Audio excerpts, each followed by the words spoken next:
Blog Talk Radio. Yeah, it's your boy. Listen to him. Yeah, man, it's Jesse Rican. This is an episode, man, of my new radio show, man. And, I got my boy from the UK to host it. Flawless is going to be on in a second. But I just really want to give y'all a background on why I started the show. It was pretty much that I kind of missed doing the battle rap radio show and just kind of talking shit about battle rap and interacting with the fans and giving fans like a chance to interact with their favorite battle rappers, because that's what I started Battle Rap Arena for. So, we're just going to have fun with it, and that's why the special guest I got today is actually a big guest, which is Dizaster. And like I said, man, the reason why I started the show was just because I kind of missed the feeling of the show and when it first started and stuff. And, I kind of got tired of doing it and this and that. But, I've been realizing, like, damn, man, I miss being Jesse Rican, and I just wanted to get into battle rap talk again, and I just been watching a lot of new battle rap, more King of the Dot. Even the URL has had some shit, the double impact card I heard was incredible, but I've been following more King of the Dot, Dizaster, Iron Solomon type battles, and that's why I got my first guest as Dizaster. That's why I asked him first to come on. And, a lot of people been saying, damn, I missed the episodes you used to do with Verb and stuff. So I hollered at Verb. He'll be coming on soon, and we're going to do cats from the UK too. I want to get Nils M. Skills, people that don't know Nils Skills. I want to do a broader range of battle rap show. And that's why I got my boy Flawless to help me out with that. And, I just want to talk battle rap and interact with you guys. Dizaster versus Solomon. A lot of people saying the greatest battle of all time. I don't give it that. I don't. But it's a very good battle. And a great battle, actually, may be the battle of 2015 and brought back what Solomon once was, and Dizaster really brought it out of him. And, Solomon was hitting him hard with stuff that he wanted to say, too. And the battle was really back and forth, man. I gave the win to Dizaster, and Dizaster's actually been on a killing streak lately. He killed Joe Nye, which I think he did a great job. And I'm just really looking forward to talking to him and having him on as my first guest, and I appreciate him coming on,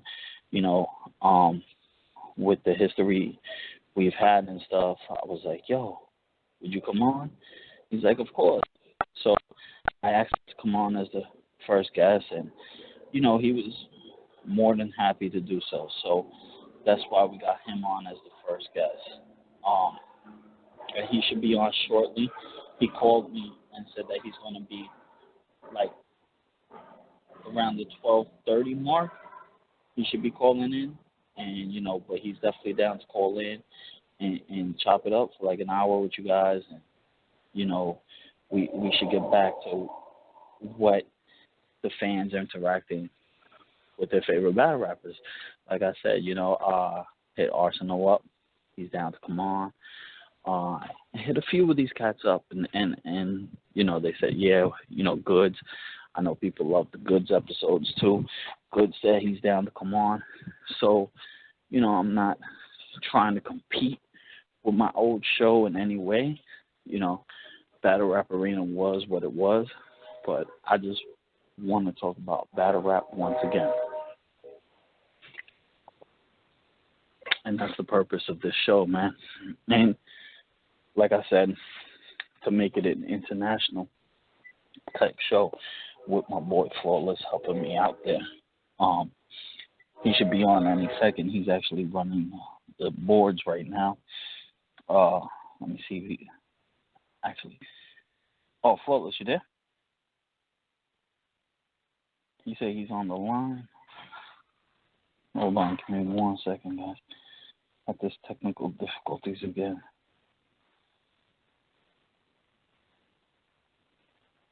Hold on.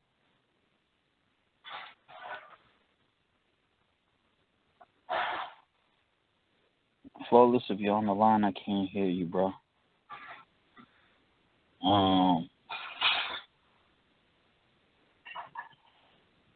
Alright, sorry about that, fellas. So, yeah, back to what I was saying, man, and I just saw No Mercy retweeted. No Mercy's another dude that I fucks with in battle rap heavy. You know, when I first hold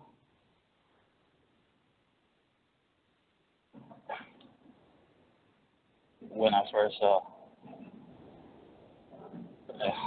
got into an argument with little bro again. We had communication there. Whatchamacallit? No Mercy, when I did my first battle rap arena events, No Mercy freaking, he was the first one to do the camera for it. And he did the editing for the battles, the same battles where you first saw the saga, the battles where you first saw Dot on, you know. It was the first time y'all saw, who else? That might be the only two I could think of off the top of my head. I know, but my boy Hood Apostle battled QP on there. I had Real Deal versus Zetro on there. I battled Merrick with Murder Mook hosting, which was a good one. Yes. What's going on? Yo. Are you good? Yo, what's up, brother? What's up? Yeah. What's going on? I thought you was running the board. Never mind. It's all good. Just to let you all know what type of show the talk is going to be. It's all good. We live. We out here. It's in the UK, but it's good to be on. Jesse, salute for putting this together. You told me. All right. Good looking. I thought you told me I was. Never. It's all good. I thought you told me you were hosting and you would run the boards. But yeah. I thought you could. Well, it's never mind. It's all good. We got people on the line anyway, but we will get to you. I just seen we have people on the line. We'll get to them shortly. If you see 818, that's Dizaster. You know. Okay. Is 818 there? Or 818, bear with me. I'll have a look now. No, there's no 818. Okay. No. He should be calling in like that. He should be calling in at the 12:30 mark.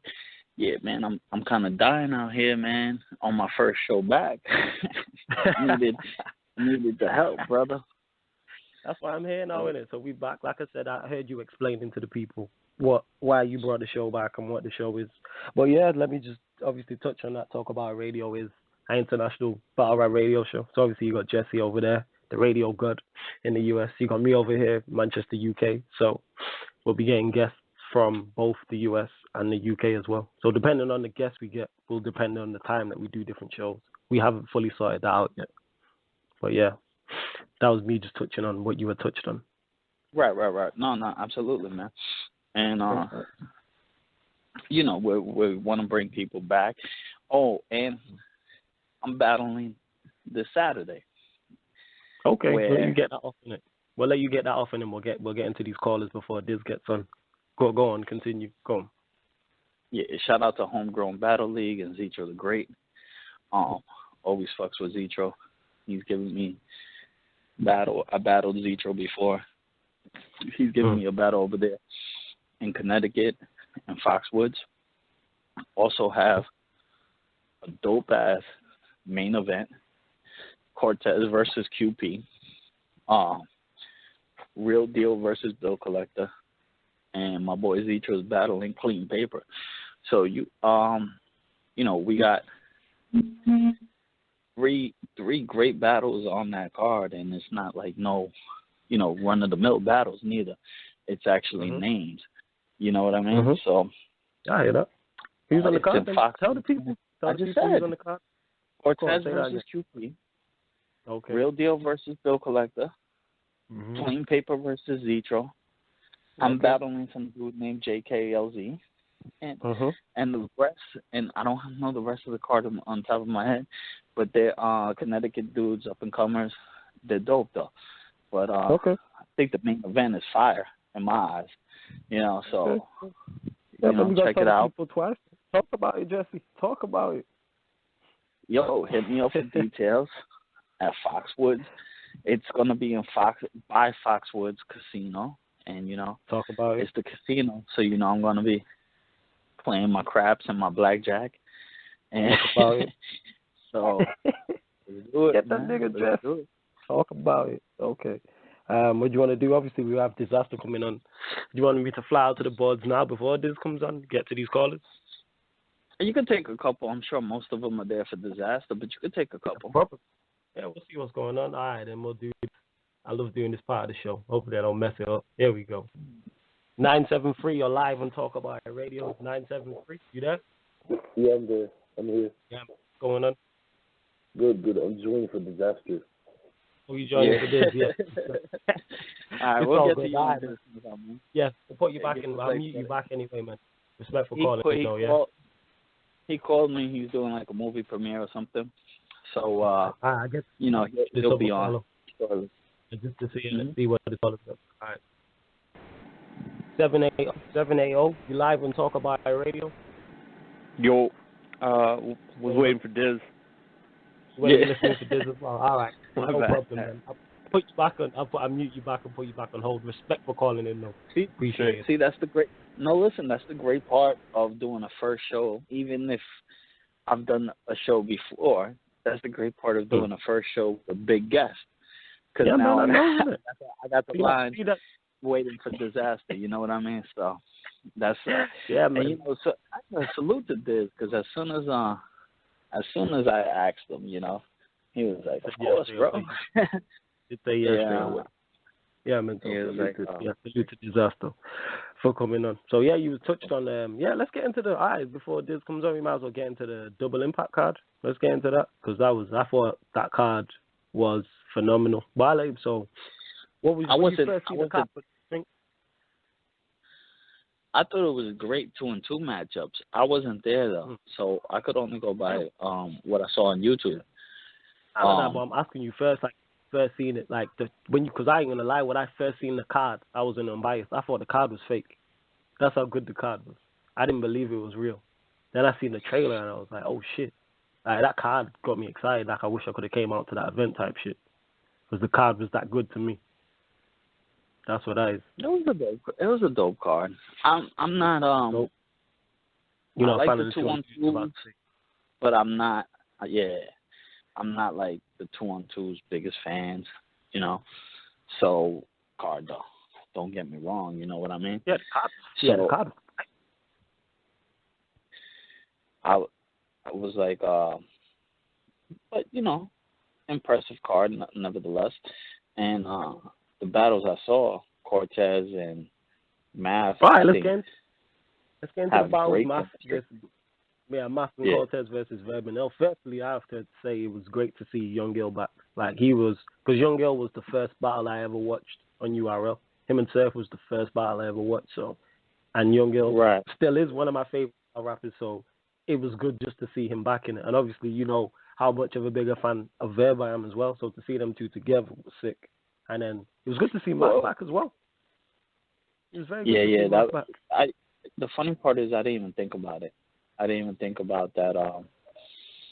That this was Matt's first time back on the URL. But yeah, because when you've seen him battle in other places and you've seen like battlers that should have it. Hello? Yeah, am I speaking loud enough? Can people hear me? Yeah. I seen this dude say that he can't hear nothing. When you seen Matt battle like Big K and stuff, battles that you would, kind of expect already, have seen, you're like, oh shit, that's right. Math didn't battle on URL in a minute. So yeah, it was good to see him back, man. But Math and Cortez, they had great chemistry. Verb and Young Ill. I mean, Young Ill was back, like you said. Great to see you back. And Verb was just Verb. Right. Verb's always classic, you know? Yeah. Verb is 100%. Verb's always like I said. Verb's one of my favorite battles. So it's like like I said, when Verb gets busy, like obviously people like to talk shit about him, but when Verb gets busy, he's easily one of the best, comfortably one of the best. Right. Right. And so it was a good battle. I forgot who I gave it to. Math and Tez though, they're like a 2-on-2 that I actually like. Like, all right, they belong together. Like they have chemistry, they have the friendship already. And Verb and Ill a little bit too, but how Verb let Ill do his thing. I guess I give it more to Math and Tez just because they respected what a 2-on-2 was more, even though I'm not a fan of a 2-on-2. But but the thing is, what's it called? The thing is, L and Verb just brought different. Just didn't come. They brought something different. They didn't come the same way as everybody else. Type shit. That's what I right. But I give it an L. But I suppose people said, but like I like how they did it. Like it was more L the first round, more of it the second round, and then the next round he put it together. Right. I'm just switching over. 1 second, Jesse. Bear with me, yeah. I'm just switching over. Yeah. Yeah, no problem, brother. Yeah. I mean, it was interesting the way that was done. We talked about personal problems. Yeah, it was a loud. Yeah. Yeah, cool. I just switched over, that's all. But yeah, I'm back. There was some personal issues that got addressed, which is always, I think, a great look, in that sense. So, I liked it. I liked it. I just think I gave the battle to Tez and Math. Tell you the truth, I don't even remember. But I remember. I don't remember who I gave it to, bro. Don't even remember. You're a joker. If I had to say, bro, all right. Say that again. No, if I had to say, I'd say Math and Tez for the Hello, can you hear me? Yeah, I can hear you fine. Yeah, no problem. I said the reason why I would say I would give it to Math and Tez, though, is because they respected the form of the 2-on-2. And I'm not even really holding it as a big deal. It's just I can't really remember the battle. And, I mean, I remember it fair enough, but it was such a close match that I would give them the edge just because of that factor, Fair enough. I can hear that. All right, well, let's get into what's it called. We gotta talk about gun titles. What's your thoughts on gun titles? What is? Oh. Tay-Rock, you don't acting like you don't know what gun titles are. What's your thoughts on Tay-Rock and Sue Surf? Let's hear Jesse Reekins. Come on, Jesse, talk about it. No, I wasn't. I'm not paying attention to these freaking names, man. I could have actually. You so Hollywood, Jesse. You so Hollywood. No, I'm not at all, bro. I want to talk battle rap. I want to get back into battle rap again. That's how come I started the show, and I wanted to talk battle rap again. I guess the first thing about talking battle rap is you have to watch battle rap.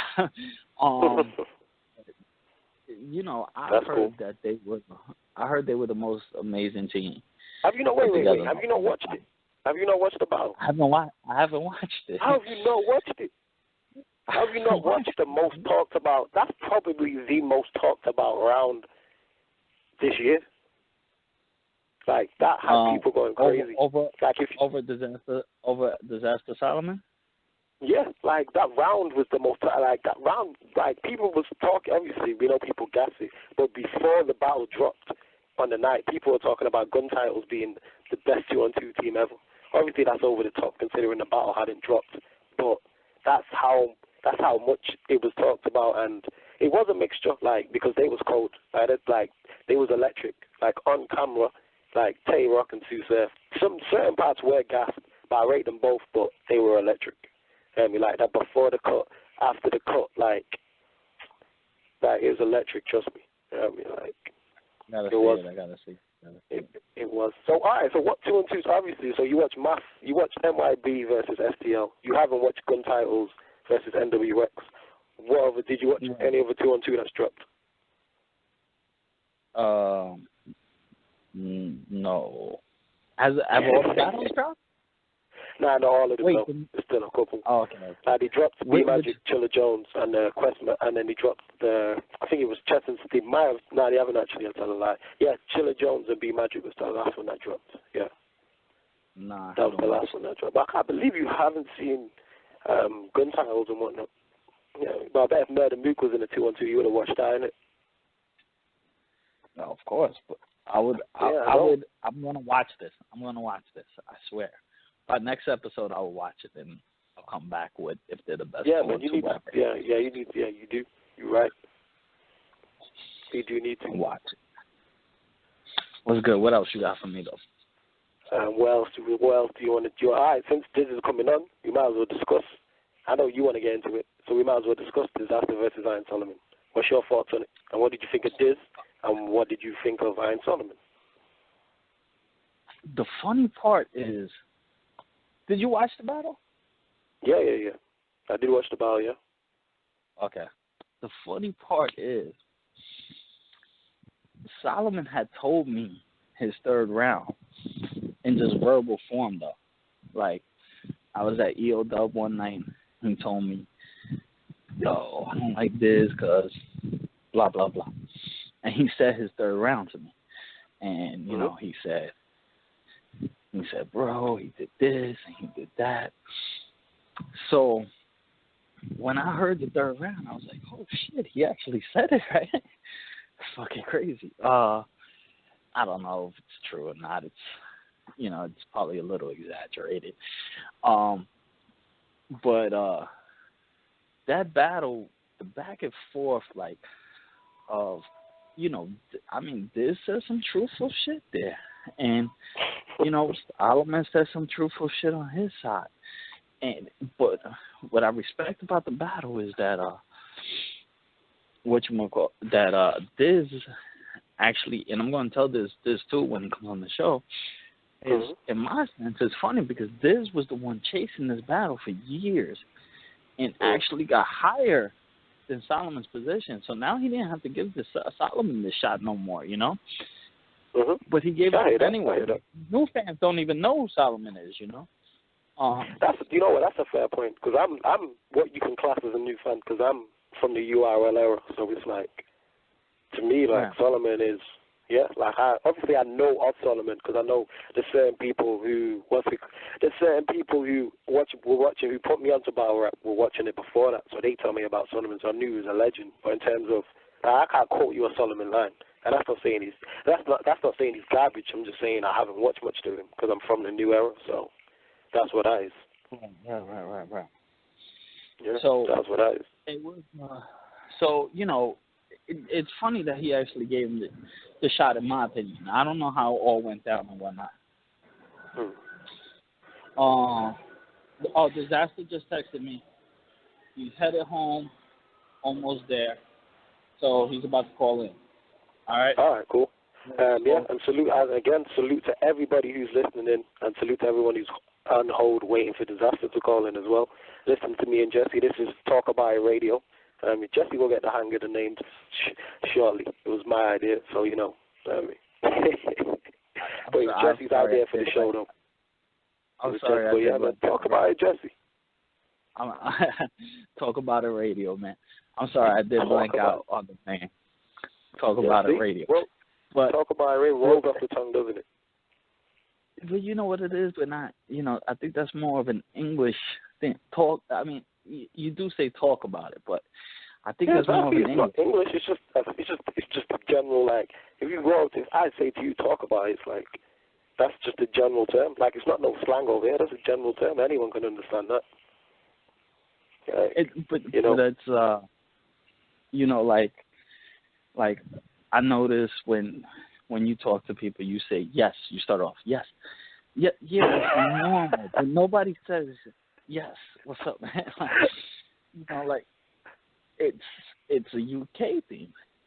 Yeah, that is. But talk about it isn't. But anyway, we need to get back onto the topic of what's it called, battle rap.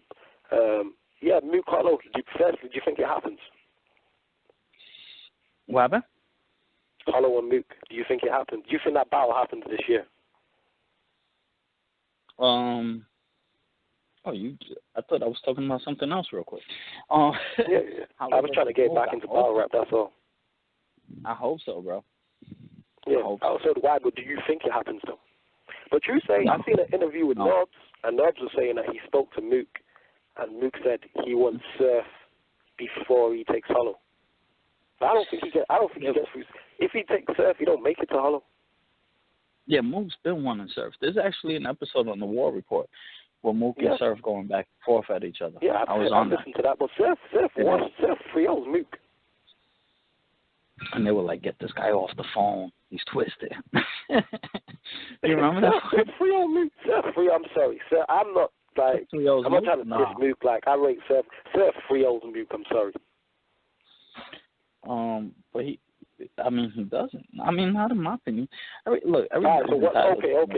So what are you saying, 3-0 Mook, or are you saying 2-1 Mook?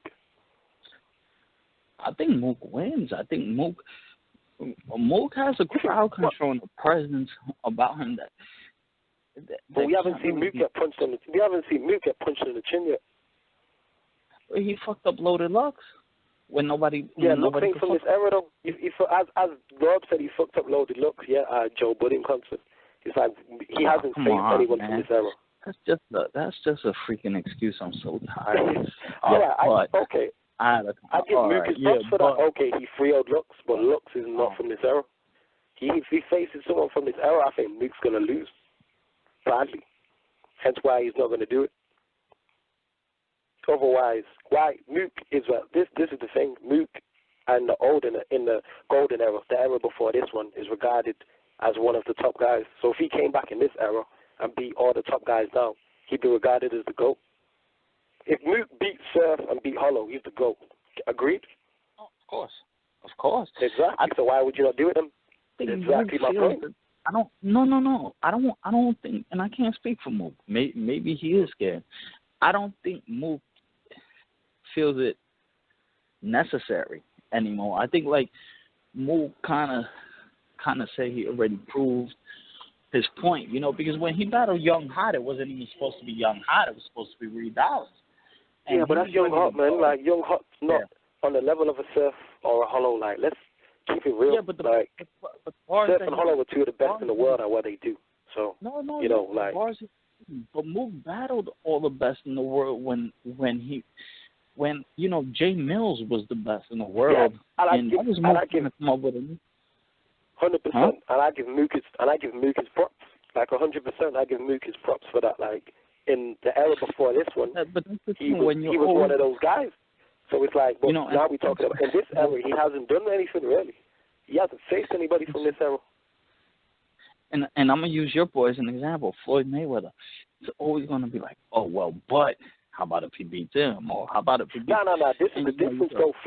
Mayweather just didn't beat people in his era. He beat people in this era too. He beat people in the golden era, and he beat people in this era. He beat the likes of, if you go back and look at the Castillos, he beat Zab Judah, all them type of people he beat. You can even class Ricky Hatton because that was years ago, and then Ricky Hatton, them type, and then he came and he's beating the young lions now, the likes of Victor Ortiz, Canelo, etc., etc. So he beat both. He beat people from both eras. Yo, by the way, he faced Maidana. Like when he faced Maidana, rubber guy went up. Area code. You heard? Say that again. Keep an eye out on the board. Yeah. I'm looking at it right now. Yeah. I'm looking at it right now as we talk. But without turning into a boxing show, Mayweather, beat people from this era and his own era. So that's the difference. We can't face no one in this era. Like, that's fact. And I think there's a reason for that. Otherwise, it would have got done. But I honestly feel, and like I said, maybe Mook is scared. I don't know. I wouldn't say he's scared. No. I won't go that far to say he's scared. I just think he knows it.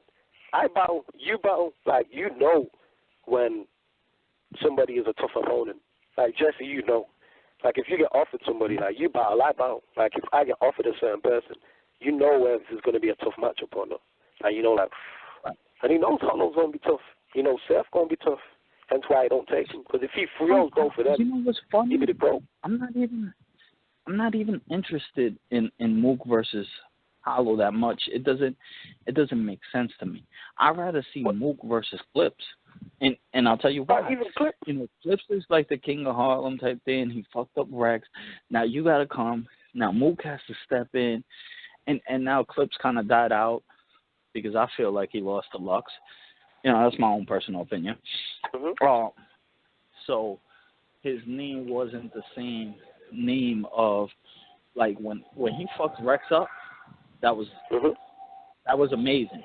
Like, shit brings tears to your eyes. You know what I mean? Like, yeah, you're right.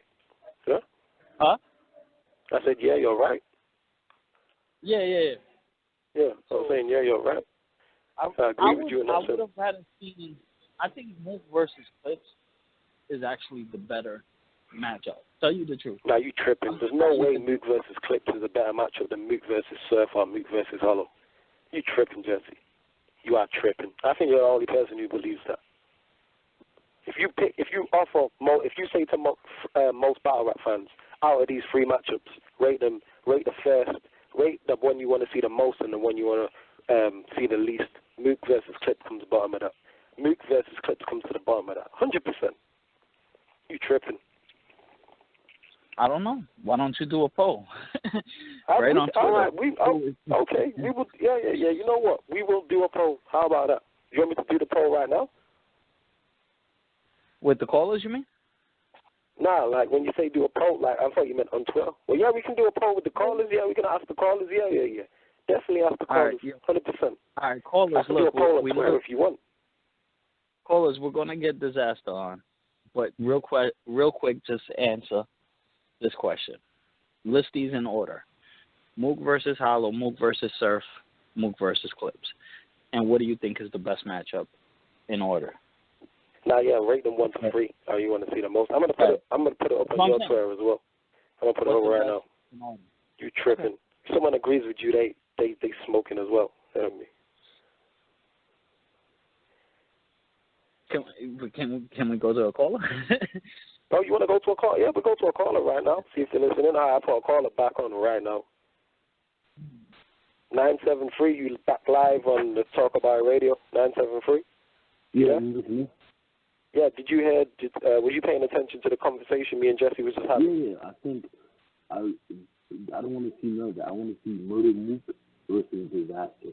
I think that's the E. That's okay. I think that's going to be a good matchup. That would be great. That's a good matchup. Yeah, that is. Well, out of the 3 matchups, I want to see Murder Mook. I want to see Murder Mook versus C Surf, and I think Murder Mook 3-0 C Surf.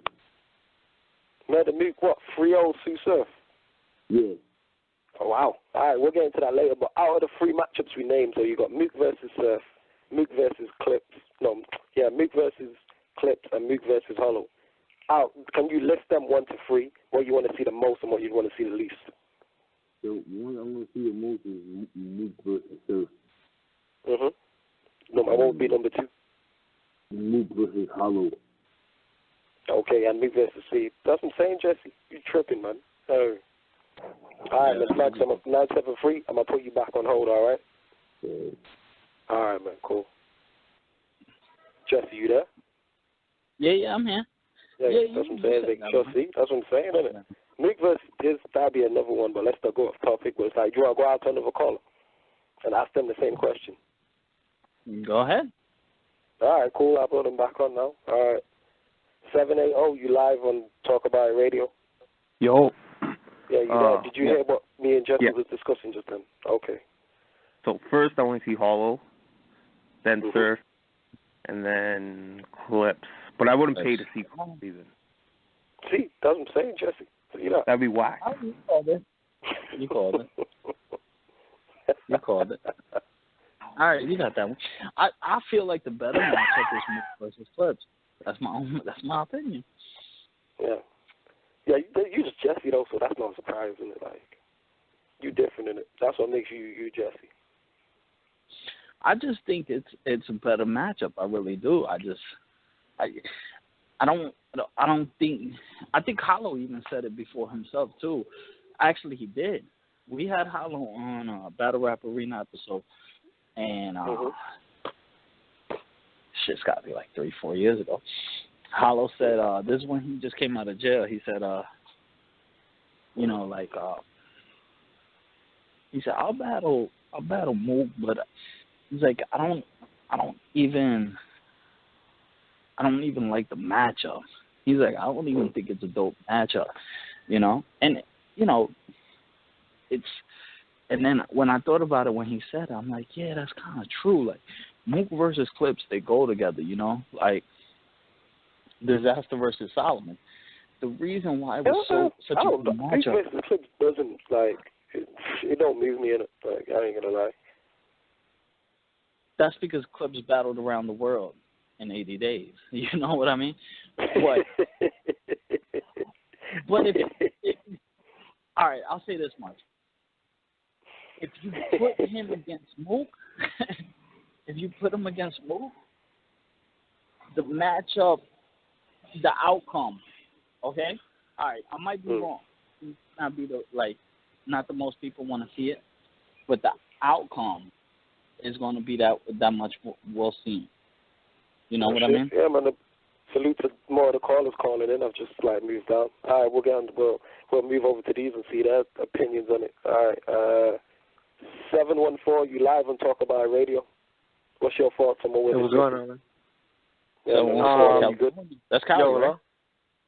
Yeah. Yeah, hello? Hello? Yeah, can you what's hear up, man? Yeah, all right. Mook, I think Mook is gas, man. He's holding on to his little status that he has. I say Surf, Hollow, and if Mook, the choice of whatnot. But Clips is done. The Clips, I personally think Taylor put a hole in his ass, and he's already done. He's barely holding on. Hollow I think is holding on too. But I don't think that's a good matchup. I don't even know why everybody's so fucking with Mook. And real quick, going back to the 2-on-2, going back to 2-on-2s, I was not fucking with 2-on-2. I was barely, getting by with it on KOTD, but you actually made it popping, especially with one title. So Surf right now is, he's still holding it down and whatnot. So I would say, Surf, Hollow, Clips, man.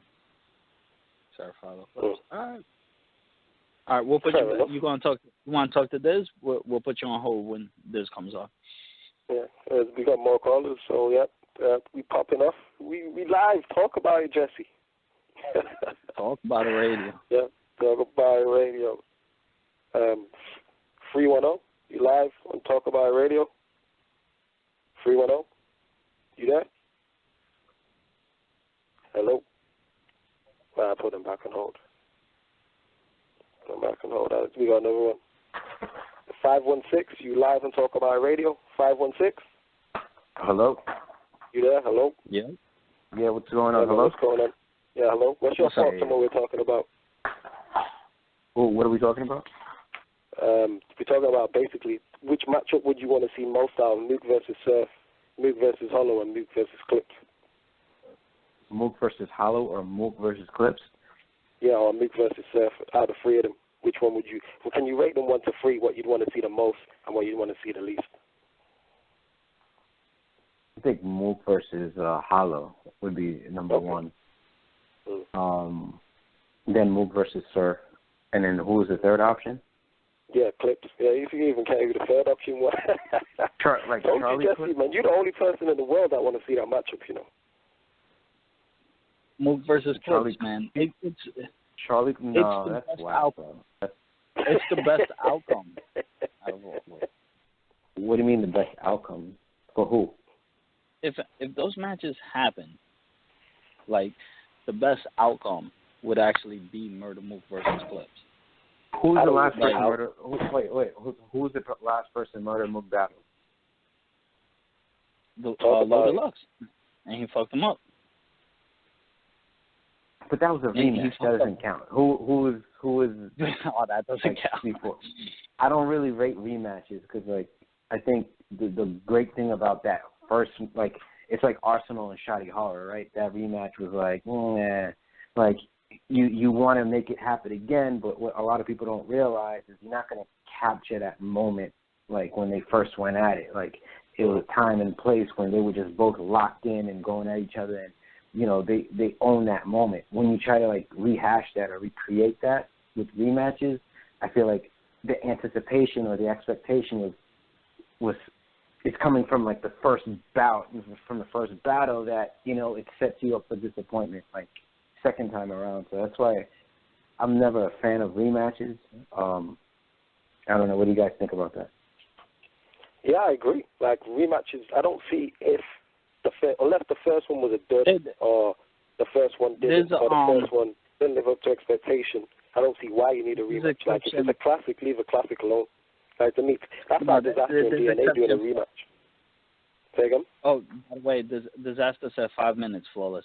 All right, cool. Yeah. That's to me. That's to me. Like if it's I definitely. And I'm gonna tell you what question for. I'm gonna tell you. Yeah, I definitely have a question for. I definitely have a question for Dizaster too. So.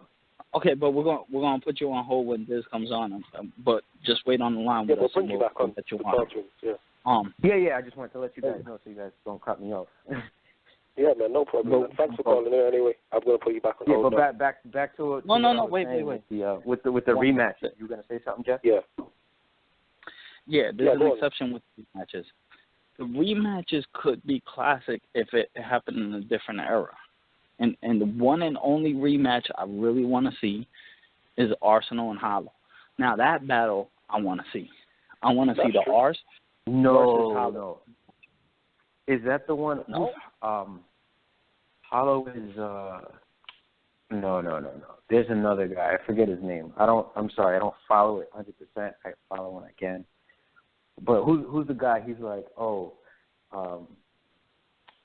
my gun is like a pimp. I haven't put my Mac down yet. Like a pimp with a bad habit. I haven't put my. You talking about Young Gil? Young Gil's fire. Yeah, Young Gil. Yeah, I would want to see that again. Yeah. Yeah, you know what? Hollow has gone. Sorry to cut you off. Go on. Oh yeah, no. Hollow is good, but like Hollow, didn't he go against like Joe Buttons or whatever like that? Yeah, he did. Yeah, but Hollow Young Gil is definitely if we get anything like the old Young Gil, Hollow versus Young Gil, because Hollow's like obviously he's not frequent, but he's not been that frequent. He's got a couple of rematches he could do. Because Hollow versus Young Gil could be a fire rematch. Hollow versus Arsenal could be a fire rematch. Hollow versus Verb could definitely be a fire rematch. So Hollow's got a few, definitely. No, Hollow's nasty. Yeah, Hollow's good. Wasn't Young Ill in a 2-on-2 recently? Part of the 2-on-2. Versus Matt Hoffa and Cortez. Yeah, but I came in on the tail end of you speaking on 2-on-2s, and I kind of the other caller, and I kind of agree. Like the 2-on-2, it's like I don't know if they're trying to like raise the bar or it's very creative. I think the best 2-on-2 I've seen is the last one with Chess and Steams. Chess and Steams, correct. Versus T-Top and Briz Rothstein, was it? Yeah.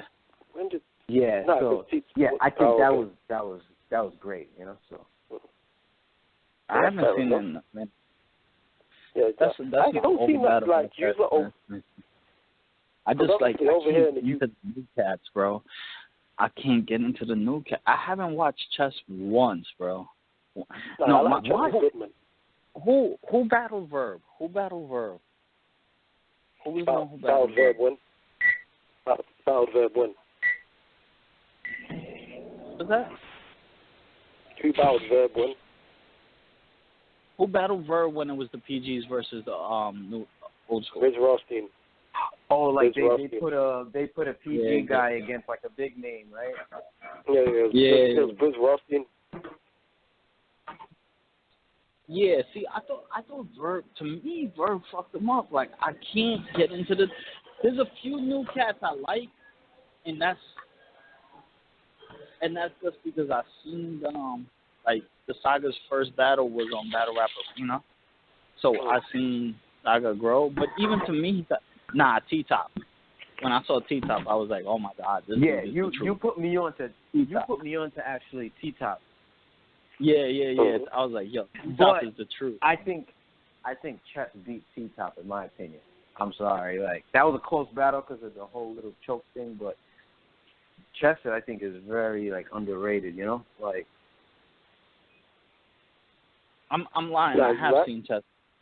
I like Chester's very, because I was like, yeah, I do like Chester. I do like Chess. He is a very well-rounded battler. I do like Chess, 100%. Yeah. I actually seen Chess live. I seen Chess versus Dot. Okay. So what do you think I did see Chess before. That's my homie. That's my homie. Yeah, man. He could reach the bar like no other. Yeah, love that shit, man. That Dowsing bar was fire. Yeah. That Dowsing bar was fire. Yeah, that Dowsing bar. What did he say with the Dowsing bar? The Dowsing bar was like, I'm a street fighter, no liar. Certain. Maybe because I reach and spit. Yeah, I think Dow Sim. Maybe because I reach and spit fire. And the crowd went nuts. I was like, yeah. Yeah. That was hot. That was hot. You know, I like when he was like, he was like a gun bar. He was like, I let it scream out front, then it'll holler back on 2000. Like, just his like, animations and stuff like that on stage. Even though he choked sometimes, like, you could tell there's, like, so much, like, his brain's like a computer, just, like, going so fast. Like, he just, you know, like, I don't know. I think he's up there. Yeah, for real. For real. All right. Jesse, what number did you say Dizaster's calling in on? 818. Do we have to call an hour? No, he's not. It's just like another caller, I think. I'm not even sure. I'm trying to keep track of this. So. All right. Caller, hold on. Let's go to the other caller. We'll put you back. We'll put you on hold anyway, man. All right. All right. Cool. Yeah. Is that I'm presuming because that whole time's short. So. All right. Let's get to the caller anyway. He's calling in now, actually. Hold on. He's calling in now. All right. 904. We'll get to you in a bit. We'll wait. All right. So, waiting for Dizaster's calling. I'm waiting for him to say, finally.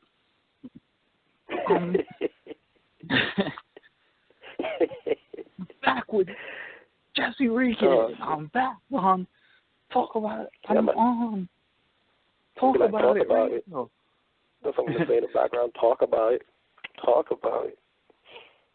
Thankfully, no one's cracked on my British accent yet. I'm waiting for that. I'm very surprised. I know what you Yanks are like, so yeah. Very, very surprised. That's what I'm saying. So yeah, like I said, Jesse, I suppose that's what makes you. Because like I said, I think you're the only person in the world that wants to see moving clips. So many matchups. No, you know what? I just know the outcome. All right, cool. What do you think the outcome will be? The outcome will be a classic. Mook versus Clips would be a classic. Mook versus Hollow would be sloppy all over the place. Why would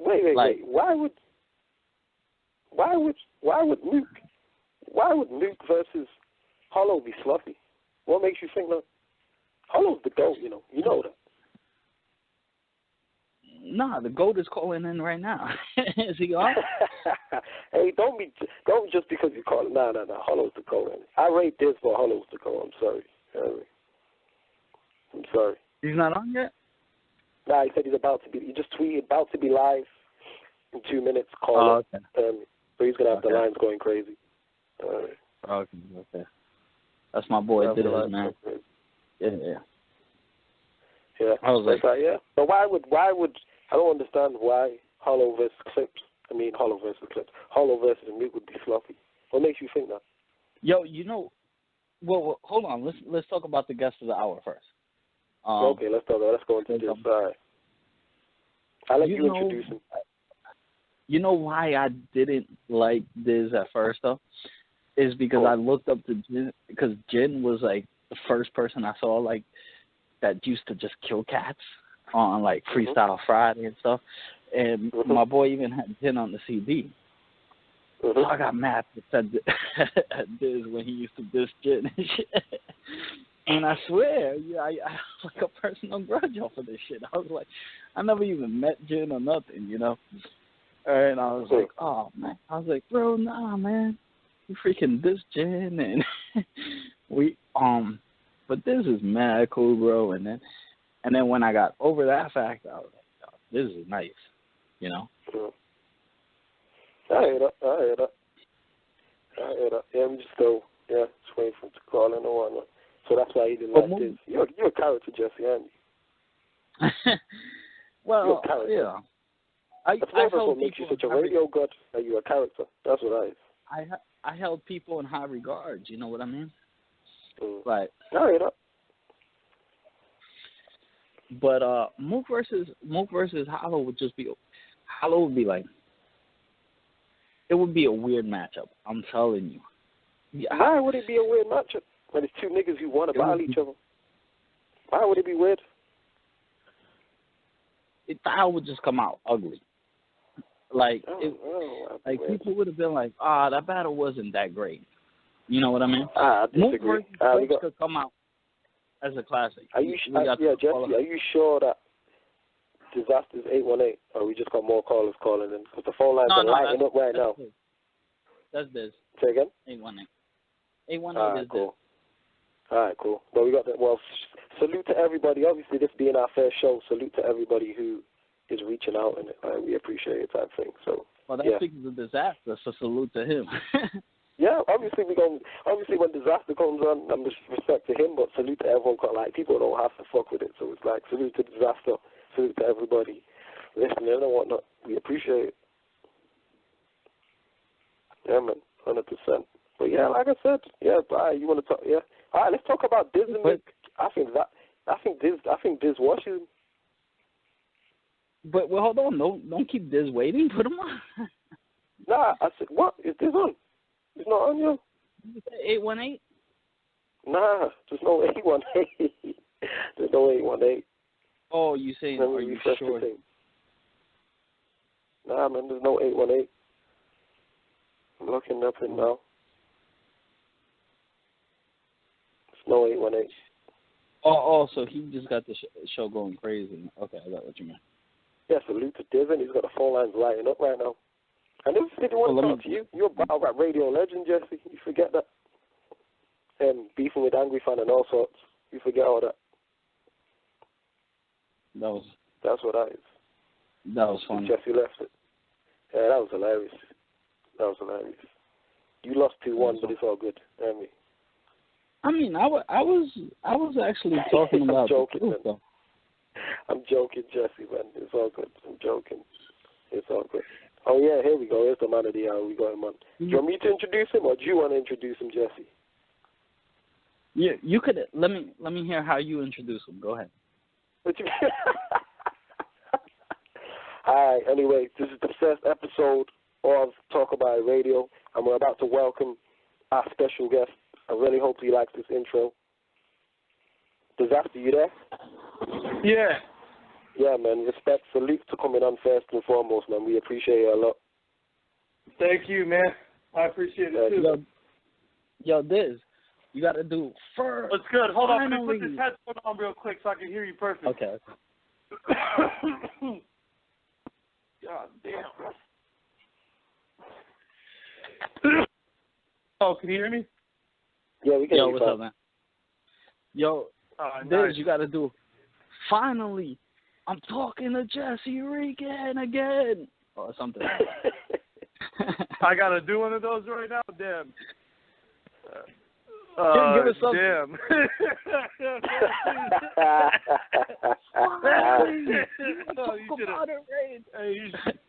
You should have told me that before I came on. I would have did one of those real quick. Now it's like too much of a setup, dog. It's all good. It's all good. Just setting people up. Well, it's good though, man. Hey, how you guys doing? It's good, homie. What you been out here chopping it up about? Murder Mook and Hollow and that's.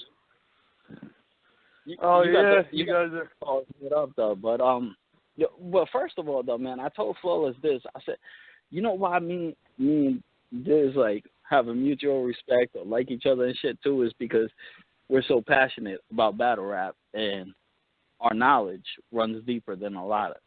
You know what I mean? Would you agree with that? Real shit, 100%. Yeah. I mean, I definitely think you're one of the most certified dudes to ever, like, you know what I mean, comment on battle rap or, you know, make blogs or talk about battle rap in general, bro. Like, you've been involved in the shit for so long, and you pretty much have seen everything. So you're definitely at the top of those guys when it comes to, experience in this game. That's right. That is very true. You know what's funny? That's how come it's like, I said, like, yo, like fuck, like, if fans don't really know and shit, as long as I'm respected by my peers. You know what I mean? So, right. That's all that. Yeah. I mean, a lot of battlers don't tend to, like, I don't know, like, give it up to cats like Jesse Rican and people that have been, like, that just give their, devote their whole fucking shit to battle rap and, like, that are just, like, you really, if there was, like, man, you like a Joe Rogan of battle rap, bro. Yeah. You could be like a Joe Rogan if they're, man, they should have some shit like that. Damn, that's actually pretty funny to have like, a commentator. Have we ever had, like, live commentators, or do people do that on pay-per-view or something? Well, they did it on King of the Dot before. You'd be a good guy to just analyze what's going on, like he's going in for the arm bar, but like in battle punchline terms, you know what I mean? You know who they had do it at King of the Dot? Remember Rocky 718? Oh, really? He did that? Yeah, that's another. You know what? I don't know what happened to him. That dude was experienced as fuck too, man. That's definitely I miss having fans like that. Like, a lot of the new fans are just fucking, they're dweebs, bro. They're weirdos. But yeah, Rocky was a real one, man. I don't know where the fuck Rock's at. Yeah, where is Rocky? I don't know, man. I think a lot of battle rappers just fall out of this shit. They like, not battle rappers, but I mean, like, people that are involved in battle. That's why I salute you, because you've been here for so long. Like, a lot of people just get bored and move on with their life. It happens, bro. We lose a lot of battle fans as we gain them. You know what I mean? Yeah. Not for nothing. You know what happened with me, too, is, like, I kind of, like, I died out off the movement. Like, I kind of, like, felt bad just because, like, people started doing their own shit. I was like, fuck it. Like, but then I was like, shit like that I just miss talking battle rap. You know what I mean? And then when people think that you're making a certain amount, I mean, that's for me, which I was making like pennies. You know what with battle, but it's kind of like, right. Well, just what happened? I mean, I agree with you, but like, everybody's making pennies in battle rap. They're just fronting like everybody lies about how much they get too in battle rap. You got to remember that shit too, man. Like, people out here lying about like, checks, bro, yeah. It's just a bunch of people getting pennies, dimes, and nickels, saying like, "Oh man, I got a dime, you got a penny." Like, all right, bro. Yeah, you're right. You're right. Bro, nobody's making no money, bro. Right, it's not real. People out here lying about what they get. Hold on. No, if you think about it, even if somebody got 20 stacks for a battle, like, that's somebody that battled once. Like if he battles, like, if you break it down, that is fucking less than minimum wage if you battle in once every fucking 2 years. That's horrible. Yeah. Those are not making money off battle rap. Like, the only way someone would be making money off battle rap if they were getting booked every month for fucking about 10 grand a fucking ticket, and I guarantee you nobody's getting fucking 10 grand a month off battling. If it's not even at that point, man, fools are not making money, bro. Okay. Wow, that's a great insight. It's way less than that, bro. Fools are realistically making like $2,000 to $3,000 a month off battling, even if they're getting 7 AGs to battle every 2, 3, 4 months. You know what I mean? If you look at it realistically, fools are not getting bread like that. They're just acting like they do, because that's what they think makes you look better. Oh, yeah, I got a huge, like, if you know this move, he started asking for $1 billion once I got paid so much for the Cassidy shit. That shit made him flip out. He don't care if someone does good or better than him. He don't care about shit like that. He cares if you get more bread than him. That's a serious problem. Mm-hmm. So since I got upwards 50 sacks for that battle, now he wants 100 to do a battle. But I never even wanted money. Like, I didn't even ask for that shit. I don't want that much. Like, man, to me, it's like the art form is so much more important than that. It became a whole thing where it's just a bunch of businessmen who don't really love the art anymore. Like, the people that, like, yeah, go ahead. It's crazy, man. Like, if people don't love battling as much as you do, Jesse Rigan, they don't. People involved with this shit don't even love it that much. You know what I mean? I wish they did. Yo, but that not for nothing. That's what takes away my love from it, bro. It really does, because I was like, I started it just to have fun. You know what I mean? But then I started getting guests like you guys and stuff, and then it's kind of like, you know, like when a Conceited sells out, when QP is better than Conceited, in my opinion. But when Conceited sells out, like, not sells out, but you're the only one to strictly stay doing battles and not talking about how much dollars you're gonna make and stuff. You'll like do a battle with I can take a cheap battle. You know what I mean? I'll sometimes won't even charge that much. It depends on my scenario. I charge, like, sometimes I do. Like, I've got 6 or 5 or 7s or whatever, but that's not what I do, and that's not what I come at motherfuckers for, and I don't look to do a battle as a paycheck. Like, a lot of battlers want that much money because they're battling to make money. They're not battling to battle. Like, back in the day, you have to fight to win the money, bro. You understand that? Like, these fools don't come from understanding that. They are not fucking real fucking hip-hop heads. Like, they're not this shit. They're not really what it is. Like, we really live this shit. Like, I swear to God, it started with, like, goddamn battling over shoes. And, man, I battled over a box of pizza before. A pizza. A motherfucking... Wait. You battled over a pizza before, did you just say? Mm-hmm. Yeah. Look, I put up a pack of smokes. We were at a fucking park. I put up a pack of smokes. I had no money. Look what happened. I had no money but a pack of smokes. He had no smokes and no money but food. I needed to eat. So it was like, basically, I'm gonna end up either with no cigarettes and no food, and I ended up, guess what? Eating my slice of pizza and having a fucking cigarette after it. But it was that feeling, like, where you have to, like, I've taken when I was like 18, I battled some kid in LA, bro, at a fucking shoe store somewhere, man. I don't know if there would ever be footage for this, but I made the dude put up his shoes and made him walk out barefoot. And in the shoe store, they gave him a shoe and shit or whatever, but he had to walk out barefoot. Right. I made him battle. We battled over shoes. Hey, winner takes the motherfucking shoes away, and I didn't want them shits. I threw them shits away. I just took them just so I could take them from him. Shits were too small anyways. It was like a size 9 or 10 or some shit. Fair enough. Piling over pizza and shoes, you know. Yeah, you probably. No, bro. But like, realistically, those are just random situations I ran into. Realistically, if you want me to keep it general, it was $50, $100, $200, $300, $500. We moved up. Matter of fact, it started as $50. Then it became $100 for the winner. Then it became $200, $300. Then it became $500. Then it was like, oh man, fucking, we'll fly you out and fucking put you in a hotel, and that's it. And that was enough. And then it was like, we'll fly you out and give you a couple hundred. Then it's like, we'll fly you out and give you a G. But it's like, where did these cats go from that to, like, let me get $1 million to battle? Yeah, that's true. That's true. No, you know, I actually used to talk to you back in the day, before you remember, on the Grind Time Now chat room. For real? You used to come in? Yeah. Remember the night you versus Organic dropped and you came on and chatted and stuff? Oh, I was like under Shadow Hands or some weird shit. Well, I don't know if you were under. You don't remember? Are you talking about the Grind Time? You had like. Are you talking about that chat box that used to come out? Because I used to log into that. Yeah, I know. You used to come on and be like, that was so crazy. Yo, that was such a weird period of time. Yo, I remember so many people used to go into that chat box and you would actually see them.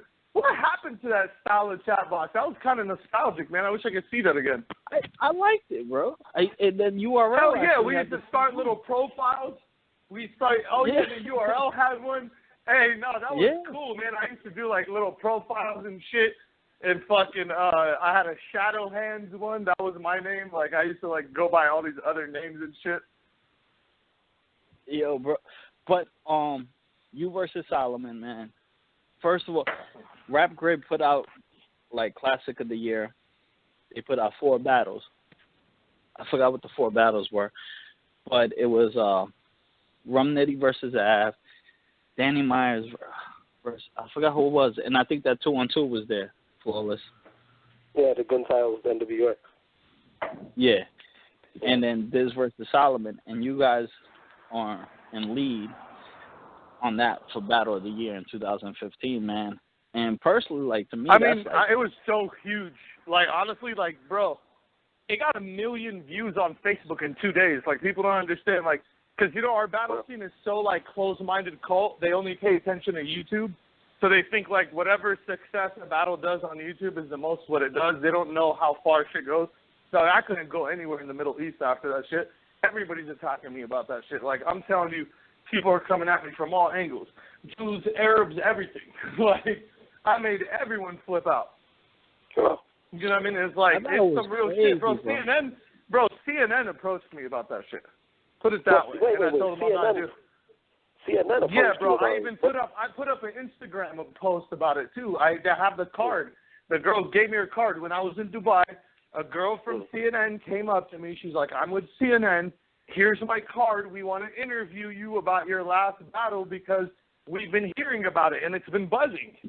Wow. Like, that's the level that shit is on. You know what I mean? Like, that's crazy. And then I spoke in front of thousands of people over there in Dubai. Like, it was like all Chinese businessmen. It's crazy for me as a battler to be up there giving advice to, like, Chinese businessmen and fucking people in suits and different, like, entrepreneurs in digital entertainment and fucking technology fucking moguls. And they're all sitting there, and I'm, like, telling them what they should do. Like, like, and they really got up and clapped for me at the end. It was like the craziest shit because, like nobody got clapped for it, Jesse. Nobody got clapped for it, bro. I swear. Like, I was watching all the other people. Nobody was getting claps. People were just taking notes, listening, shaking their heads. And, you know, it was like an expo type of shit, like a huge type of thing, you know what I mean? So people are over there learning. And then for me, they just sit up because I was on their helmets about, like, just being a fighter in life and just, like, you know, like, not giving up in certain things, but I was, like, not being cliche. I was giving details and, like, going into real shit. And people were just kind of, you know, they fucking loved it, man. And they just all, like, were just like, you know, we want to watch. You know, people were talking about my Iron Solomon thing over there in Dubai, man. It was the weirdest shit ever, bro. I swear to God. Like, in a completely different part of the world. What kind of business advice do you give? Like, what kind of business advice? Well, you know what it was? You know what it was? A lot of those people, like, I basically was telling them, like, being an independent person and investing in yourself, and basically telling all these people, because a lot of questions that were brought up were about, like, getting a certain amount of money, and what do you do with it? Do you invest it in other people, or how do you go about, like, investing money into just, like, different financial businesses and just different situations where you can make money from? And I just basically told them, any money in your life that you get, I feel like you should always invest it into empowering yourself and doing everything on your own. Because I've created all my buzz. I was like, I'm here in Dubai. I was like, all this happened on my own. I've never had no fucking manager, no agent bring me up here or tell me what to do or take advice from anybody. Like, I did everything on my own, and I was just explaining to people just I forgot exact details that I got into, but I hit a little zone over there, and they started flipping out. Like, they felt it. You know what I mean? So that's awesome. Yeah, I was just, you know, I was way better spoken. Another thing is, bro, I have a commanding presence in everything I do. It's not just battling, bro. And the shit stems from my family and just other people that I'm, like, just my bloodline. And where, you know, I have a very crazy presence. Like, when I went and I taught a class in a fucking school that I was expelled from, like, that completely expelled me when I was younger, Eastwood College, that video's out online.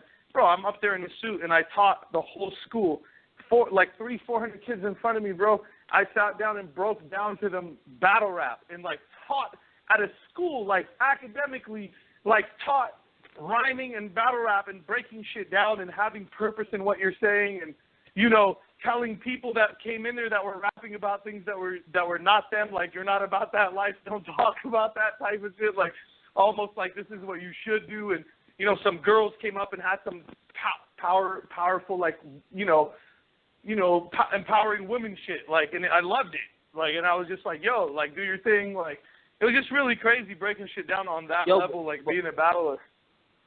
Not for nothing, I swore, like one day in class in college, I was like, shouldn't there be a hip hop 101 course? Like, but I went to a community college, so there's there like is bowling. Already. There's a hip hop 101. Man, here's what's crazy, bro. This is why, like, it's another thing. Like, I'm glad you like focus on the international aspect of battling too, and like, on your show, because like people, a big problem today is we are very naive and oblivious to the expanding world of hip-hop across the fucking globe. Bro, in Sweden, they have a huge hip-hop school. J-Ro from the Alcoholics teaches over there. You know what I mean? Like, they have a hip-hop school in Sweden that's huge as fuck. Like a real hip-hop school, bro. Like, people go to school to learn about rap shit. Hell yeah. I think it would be incredible. You know what I know? That would be my dream, is opening up a school. That would be my dream fucking, like, goal, is to open up a fucking real hip-hop school that teaches and preserves our culture, because they're destroying it. Like, we already know, like, the white man terrorized, it's done. Like, it's already done, bro. Like, it's pretty much fucking been exploited to the point of no return. And pretty much all it takes is, like, another generation, one more, and it'll be dead completely. Like, the whole Wu-Tang era, the whole era that pretty much was was the real shit that we need to preserve. The only way you can preserve that is with a school. And you teach it, and you create it as a history, and you start educating people that this is the real shit that it came from, the Melly Mel shit. Like, that's the real street shit that it came from. Like, when you start, and it's already happening. I just want to open one for myself. Like, I know it's happening on some kind of level. I just feel like I'd make it way bigger. You know what I mean? But yeah, I'm gonna be a teacher in a school like that one day, straight up. We're gonna teach all that shit. Imagine having a course about like Big L's life. One course, like here's a course today. You could take in this building a course about Big L's whole life. And learn everything there is to know about him. Everything. Like, just imagine that, like shit like that, like random shit like that. That'd be incredible. See, and I'm gonna wrap myself out because I forgot this dude's name. But the dude with the beard, he has the mustache and the beard. You battle him in Sweden, and that's one of your best battles. Henry Bowers, yeah. Thanks. That was amazing. Yo, you don't even understand the feeling coming to Sweden and being one of the first guys to do some shit like that in Sweden, and like the reaction I'm getting from like Swedish people that are walking up to me like, listen to me, I feel like I am like you in Sweden. I am like the Sweden you, and you speak for me. And bro, how do I speak for you? Like, you're a completely different human being. That's amazing. Like, to me, like, people are walking up to me telling me that over there the first time I came out there. It was crazy, bro, because battle rap still hadn't expanded like that, and nobody had traveled yet before. And I'm talking about nobody. Like, nobody had been overseas yet. And I was in a subway. I was one of the first battlers out there. Like, it was like Awkwards, and I think Dirtbag Dan went there. But I was in a subway, bro.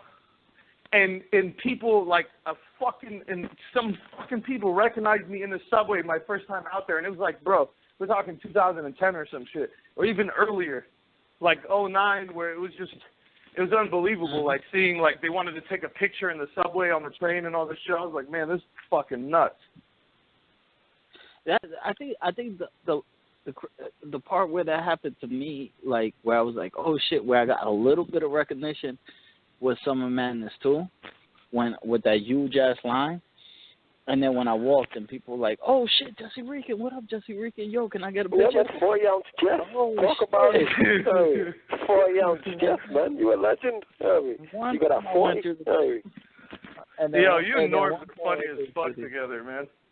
Oh, you saw the DR video and shit. You and Norms are like the best. Like, we're like the funniest fucking fucks, bro, together. Like, I just swear to God, you guys have made me crack up like countlessly. Like, I can't even tell you. My boy told me when we were in the car, he was, y'all need your own show or something.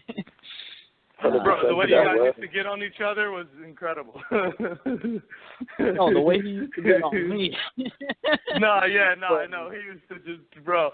You guys are so funny. I fucking Norm's heavy too, man. Norm's a good dude. But yeah, man. That's some dude, shit, but yeah, where were we though? But yeah. You versus Solomon.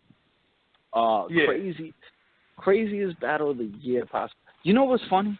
And I don't even know if the third round, it probably was exaggerated. But Solomon told me that whole story at EO Dub one day. And I was like, oh, what, shit, the third round? What third round? His third round against you. His third round against me? Yeah. Oh, he spit it to you at EO Dub. No. He told me verbally. He told you verbally what?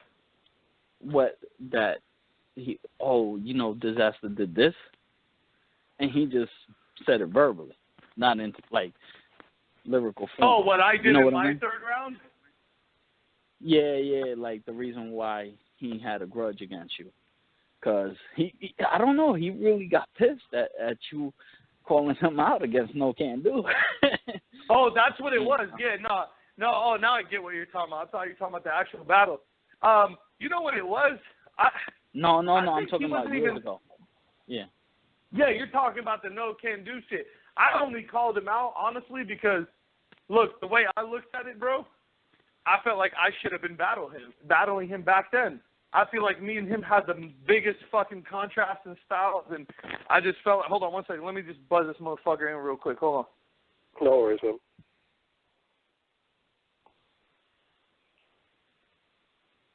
What we got on? Did he buzz him in? Yeah, my bad. Nope. Yo, you hear me? Yeah. I just felt like me and him should have been battling, and like, I don't know why I felt like, because, I had that shark instinct, bro, and I still always have it, and I'm just a predator when it comes to this rap shit. Like, I really hunt people, and I look at them, and I fucking stalk them, and I used to be, like, on some turning my people into real prey shit. And, like, I just sensed fear in him. I just sensed it. I sensed that he didn't want nothing. And I just fucking went for the fuck you. I went for the big fuck you. Like, when I went, the whole shit at the end was just basically like, fuck you. I'll fuck you up too, like, pretty much. Oh, it's funny too. I'm sorry. Go ahead. No, I just want you to know it was nothing personal, though. I didn't dislike Solomon. I don't know what it was, bro. You know what? For the longest before I got to know him, his, like, glasses and face and how pink he would turn when he'd fucking start, like, swelling up and rapping, and it used to drive me nuts, bro. It used to drive me nuts, bro. I can't even explain it to you. Like, I used to look at him and just want to fucking, do the Homer Simpson Bart move, like where he chokes him by his neck and his fucking face pops out when Homer chokes out Bart. Oh, I used to want to touch him. Like, I literally... It kind of sounds like that way with Murder Mook. What? Right? No, I don't... You know what it is? I don't even... Look, man, with Murder Mook, it's not like that. I don't even really have any, like, hate towards Mook either. I just, like, like, for me, I'm a competitive motherfucker. When I start sensing pussy shit, I just start talking shit. I really don't mean all that shit. Like, I really don't have nothing against him. I just think he's a scary little guy. You know what I mean? Like, he knows real talent will fucking mash his shit in half. You know what I mean? That's exactly what I was saying to Jesse beforehand. I was saying Mook knows that if he faces someone from this era, he's a great rapper, though. Yeah, he's a great rapper. He's a great rapper. He's a great rapper. Yeah. Mook is not, by any means, is not a garbage rapper or anything like that. I'm not trying to say anything about him like that. I don't want people to get the wrong idea. I just think on a competitive level, he ain't shit. That's it. Like, pretty much that's why I'm always like, just whenever he gets brought up, I just say whatever the fuck. And because, like, I feel like we once had so much respect for each other, and he just tried to play me after the Cassidy shit, and that shit kind of drove me nuts that he tried to, like, he was just so jealous that I battled Cassidy. He wanted to battle Cassidy for so long, and it just drove him nuts that I got that battle. Same with Max, but he was really tripping. And after I basically fucked the battle up, quote unquote, like it was my fault that shit happened. But after the battle got fucked up, he said, I'm a cancer to battle rap or something. Like, I remember he tweeted some shit like, Dizaster doesn't belong in battle rap or some weird shit. That shit just made me go over the edge. Yeah, like I was just like, man, fuck you. Like you really gonna be that like mad about? Can we ever see you on the East Coast? Is that? Hell yeah, you'll see me on the East Coast, man. Do people really like think that one person is gonna stop me from going somewhere, man? You're out your mind, man. There's no reason for it. Like I'm not going there to fucking fight mass. Like, hey, let's go hang out in New York and look for mass at a pizza store in Brooklyn. Like I'm not going to do that. But you know what I mean? If an opportunity presents itself, I'm taking it. I don't shut down opportunities because of circumstance or probability. Like, bro, I take circumstance. I battled all over the fucking planet, bro. I've battled in the most gutter areas on the planet, period. And I've already battled in Brooklyn under a fucking bridge damn near wherever the fuck we were. Hold on 1 second. No problem. Nah, we be live on Talk About It Radio. That's the talk about it. Yeah. Yo, my bad. Yeah. Do we say talk about it like that much? Well, that's good. You should. That's your thing. Me and Flawless. See what I'm saying? How come this gets it, but you don't, Jesse? I think you should say that as the intro to every topic you want to talk about. Let's talk about it. Yes, and every time you bring up a topic, just be like, all right, well, let's talk about it. That should be a catchphrase on here. Exactly. There you go. See, this gets it. So let's talk about it. If the opportunity arose, would you face Luke? Wait, what? I couldn't hear you. Sorry, I said if the opportunity arose, would you battle Luke? Would I battle Mook? Yeah, I mean, yeah. Hell yeah, I would, man. Okay. At the end of the day, the reason why I want to battle Mook is different from why I want to battle Lux and Hollow. I want to battle Lux and Hollow for like competition. The reason why I want to battle Mook is I just feel like me and him would pull the most fucking superstars in gravitate towards the battle. You get what I'm saying? Like it would be the most attention for battle rap. I feel like me and Mook would just, bro. Like, I could see it right now, me having Exhibit, everybody you could imagine behind me, and him having, like, it would be really crazy. I would have all the West Coast dudes behind me. He would have all the, I just feel like me and Mook could be something way bigger than me and Mook. But he can't see it, probably, and a lot of people can't see because they're not as experienced in battle as I am. Like, in battle rap, I'm a veteran at this shit. Like, I know what good matches, you know, what creates good matches, that's why I knew Sue Surf and fucking and Tay-Rock were going to be a problem. I knew it. As soon as I heard that they were announced together, I was like, oh, these fools are going to fuck people up. Because I just understand how shit works. You know what I'm saying? Like, are they really? How do you feel about them? Battle, man. I got to watch this battle. Are they really that good? Yeah, man. Bro, their first round, stage, man. Look, I'm going to be honest with you. I didn't continue this shit into all the bullshit. But their first round was fucking... it's the first time I feel like Ilmac and Thesaurus have been surpassed in a 2-on-2 performance ever. Like, since then, I think they're the pioneers of the shit, and they've done better than everybody on the planet ever has. Nobody's presented any 2-on-2s as good as them. But Surf and Rock really did. They surpassed it, bro. Their performance was so huge. Nobody's ever done that together, bro. Nobody. So I remember there was one time you said Surf was the wackest. Bro, he was the most overrated dude to me ever. And to be honest with you, the way I look at Surf, I don't consider him top 5 lyricists fucking in the game. I don't. To me, Surf is not overrated anymore because of how we're looking at him. The way I look at him, I look at Surf as a valuable rapper for the style he brings and what he brings to the table. I don't think he's the fucking best punchliner, writer, or rapper. But I feel like him and Rock together, they have such an amazing presence in a fucking package that's so good. It's just marketable. I don't think people understand it unless they have that type of mentality to understand that they have a brand together. You know what I mean? It's like different. Cortez and Math do too. Like, you know, I got to keep it 100. I don't just hate on people just because whatever. Cortez and Math do too. They have more presence together than they do individually, which is insane. Because Rock and Surf are still crazy individually. They're Do you still think crazy. I don't think you could have a partner, right? You're like too much Me? of like. Oh yeah, I can. I have 4 options. I have 4 people I would team up with, bro. I would team up with Pat Stay.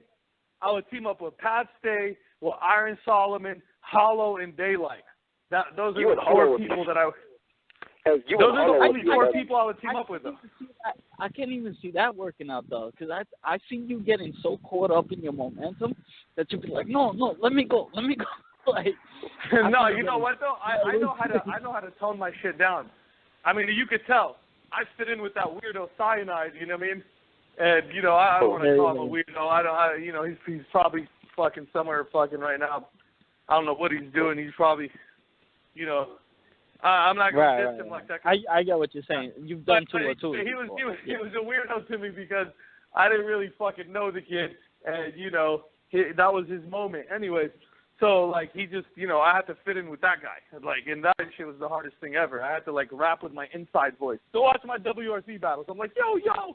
Like, I'm rapping with my inside voice, man. It's the weirdest shit ever.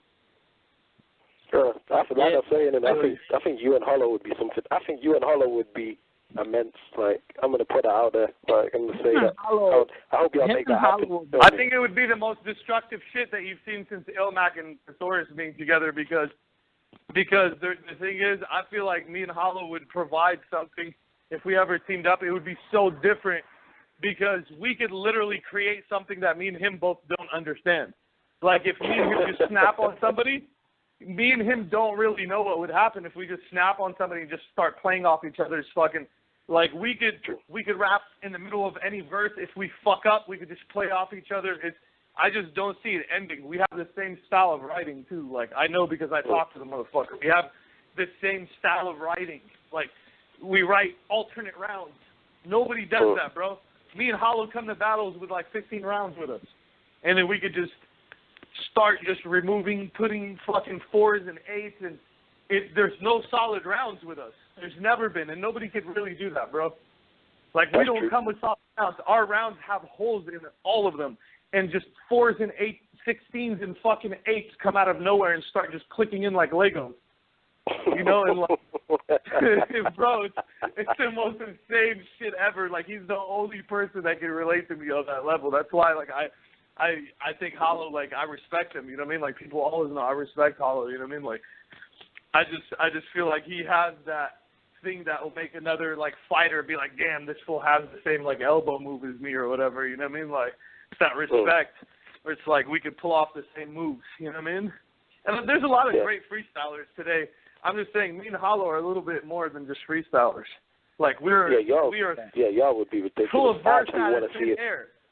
Pull a verse out of thin air. Clips did it recently very good, finally. He's done a bunch of embarrassing freestyle shit with DNA. But recently, like, honestly, he had some crazy shit against Quill in England, bro. And Quill is nice as fuck, too. He's not no fucking pushover to fucking battle. Mm-hmm. That's true. Quill is no slouch.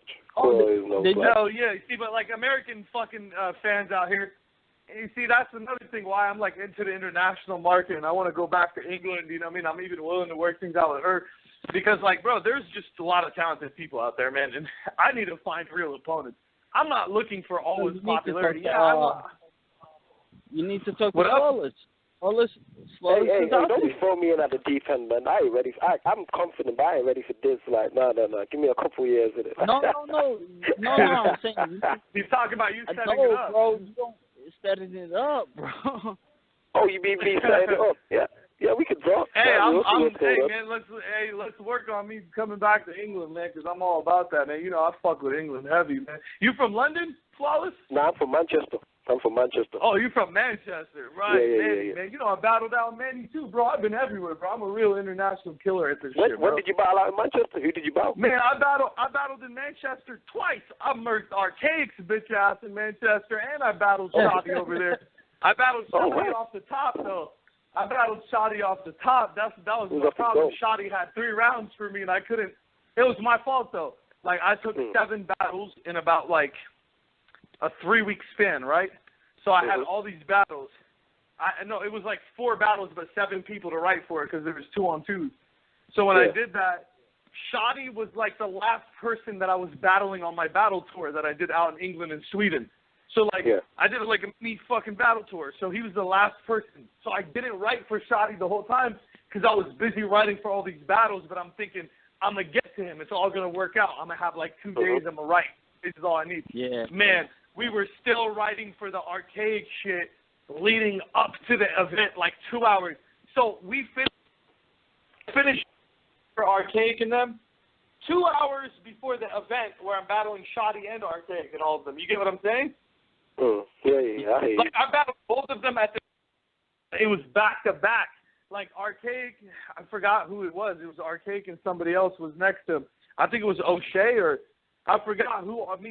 We were battling 2-on-2. So I'm like getting Archaic. So I kill Archaic. Like, I fucking washed his shit. And then pretty much when it was done, Shoddy was like, we got to go now. And I couldn't even breathe. I was like, bro, let me go outside and have a breather real quick and smoke some. And he's like, no, we got to go now. So, bro, I had no bars, like, and I had to freestyle against Shoddy. This is, again, what I'm talking about, Jesse. I came up with 3 rounds out of my ass. Like, we're talking, like, 0 lines for him. And it's Shoddy. This is not a normal person. And guess what? Even more crazy than that, it was his first battle ever. And I had to battle him. Because I always, like, I always usher people in, bro. I was PH's first fucking acapella battle ever. You know what I mean? Like, and I'm so honored to be that. You know what I mean? Like, I'm so happy I did that. Like, a lot of these guys, a lot of big fucking guys, I was their first battle ever. Daylight, I was his first battle ever. And that's pretty crazy, stepping in and battling me for your first time ever. And it's like, I didn't know what they sounded like in all situations. I had no clue what Shoddy sounded like, bro. He came in as a random fucking guy from England. I was just like, oh, this is a random, low tier guy that I'm gonna just, I'll freestyle against him. But it really turned out to be a legendary British rapper. You know what I mean? Yeah, he is. Yeah, that's true. Yeah, that's true. Shoddy's one of the greatest ever, bro. Oh yeah, 100%. I love that kid. Shoddy's cool. And he is one of the biggest name from there. One of the best. He's absolutely incredible, bro. He's one of the best British rappers that ever exist. You know what I mean? Period. Like, battle rap or not. I have a lot of fucking rappers from the UK though that I love. You know what I mean? Like Lunar C and Pedro and O'Shea. Like, I'm a huge fan of UK battle rap, so people know that about me. You know what I mean? Quill, fucking Soul. You know what I mean? These guys, like, I'm super fans of all of them. You know what I mean? But it's good to hear that you show so much respect to them. I'm battling this Saturday. Battling where? In Connecticut. I'm on a real deal card. Cortez versus QP. For real, that's what's up, dog. I swear. Let's go. Hold on, wait. Did you ever see me versus Adi Boom? Nah. You battled Adi Boom? Did you? You never watched it. I put Adi Boom on. I didn't put him on, but... Did you win the bout, Jesse? Did you 3-0 him? Did you win the bout? I don't know. You have to answer that. You got Adi Boom? Hey, is Adi Boom in jail? That's what I heard. Is that true? Or? Yeah, he's in jail. I'll tell you what happened. That sucks, man. I hope that dude Adi Boom asked me... This was when Battle Rap Arena was popping. And... Adi Boom asked, and I kept asking people to battle me. Nobody was battling me. Adi Boom said, yeah, I'll do it. Norv was going to be there. That's hilarious. I'm like, yeah. So Norv's hosted the shit. That guy's a good guy, huh? What happened? He's a good guy, huh? Oh, Norv? Adi Boom. He's a good guy, isn't he? No, he was looking for he got an opportunity. He got his shot because of me, bro. I'm telling you. No, but I'm just saying in general, he's a good guy, right? Or not? He's a dickhead? I don't know what you're trying to say. No. He's a great guy. No. So he he seems said, like he is. He seems like he is. So he said, he said, I'll battle you. And I said, yeah, all right. Let's battle. And and then we battled. Norv saw him, and then put him on the PG. This is not a made-up story. Like, and then you could even That's what's find up. it. That's dope. So you put Boom. them on, pretty much. You put Adi Boom on, dog. I put them. Well, I can't be like. I put the boom on, dog. But I put. You put the big boom on, my boy. Are you ever gonna watch the battle or not? No, I'll watch it. Hell yeah, I'll watch it. I'm gonna tweet it to you today. But you gotta really watch this. Yeah. No, I will. I ain't gonna say that right now and just not watch it. I will. Yeah, maybe I'm gonna watch it as well. Just and we gonna review it on the next show. Definitely, we'll talk about it. Yo, on the next Flawless, show. you live in Manchester or are you in New York, Flawless? No, I live in Manchester. I'm up in it. It's 6 in the morning. So you're on the phone right now, like you got conference calling from New York to England? Yeah. Look at this. Look at this string, man. Look at technology, man. Let's just for a second just be thankful for what we have today, man. Imagine 100 years ago, our ancestors, our family members before that came, like they wouldn't understand like connecting a line between London, New York, and Los Angeles, and we just talking like we in each other's living rooms, bro. Yeah, that's crazy. That is true. That is true. It's so crazy. Like there's no distance on the planet, really. We're just all seconds away from each other. And the best thing about it is we're all the same everywhere, Flawless. Isn't that crazy? People don't know. Like, the UK fans and the battlers, they're just like us. Everything is the same, just in English. And then if you go to fucking, you go to Lebanon, it's the same shit. You go to Holland, the punch-out battles in Holland, in Sweden, Germany, Rapa Mittwoch in Germany, bro. Fuck, bro. Like, it's the same shit, just in German, dog. Those are like our brothers. Yeah, that's crazy. For real. That is crazy when you think about it. Bro, they do the same shit as us. Bro, they are our brothers, like, straight up. Like, they rap with the Maltese and the stop pauses and the Schulterteigen, Hulterteigen, like, they just slow it down and fucking, bro, those are our fucking people. You know what I've been meaning to ask you? When DNA spit what he spit, did that actually make sense? Did he really spit it in your language? Bro, no, I mean, it sounded horrible. Not really. I mean, I know what he was trying to say, but I'll give him the benefit of doubt because it's hard enough to say the shit anyways. But yeah, I know because I've rapped in about fucking 12 different languages before, so I know how hard it is. I know how hard it is to rap in someone else's language. I rapped in Swedish. I did it in German. I did it in Filipino. I did it in Dutch. Like, I'm just spitting bars in other languages damn near. So, like, I know how it is, how hard it is to remember a certain word after, like, you learned it. I did it in Dutch. Like, I forgot the whole fucking word. The word was, like, your bitch could suck, your wife could suck my dick. But I just fucked the whole thing up. If you ever want to go to Haiti, do you know Creole? Oh, I would love to, man. You know Creole, though? You know Wyclef the homie, too, man. I need to get back in touch with that fool, man. I talked to him once after the Canada You know shit. Creole? I'm about to teach you a phrase in Creole. No, I don't really know any. No, I used to when I was younger because, like, I used to be, like, around a family that was Creole. Moje Bobat. Moje Bobat? What is it? Moje Bobat. Moje Bobat. I don't know why. What does that mean? Does it mean something your dad or something? No, it says eat pussy. Moje Bobat. It means you pussy. Moje Bobat.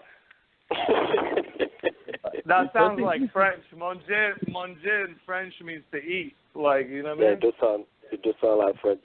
That does sound like French. French. Because manger means eat. In French, they say manger caca. They say manger caca means eat shit. It's like... Oh, no, it's manger bomba. Manger boba. C'est manger bomba. That's funny, man. No, I like learning shit like that. If I ever battled a Haitian, I would say that shit to him. Yo, but we got a couple callers online, right? All right, yeah, we better get to these callers before they kill us and can't get on because they've been holding on for. All right, let's go. Let's get to the callers then. All right, let's get to the callers. Now my phone decides to stop working. Bear with me. I can't out. Yeah, I was telling Flawless the reason why we talked it out already, but that man, I've battled so many people in my life. I've battled the Flawless before, but yeah, continue what you were saying. I wasn't a fan of yours at first because. Oh, I know. I remember.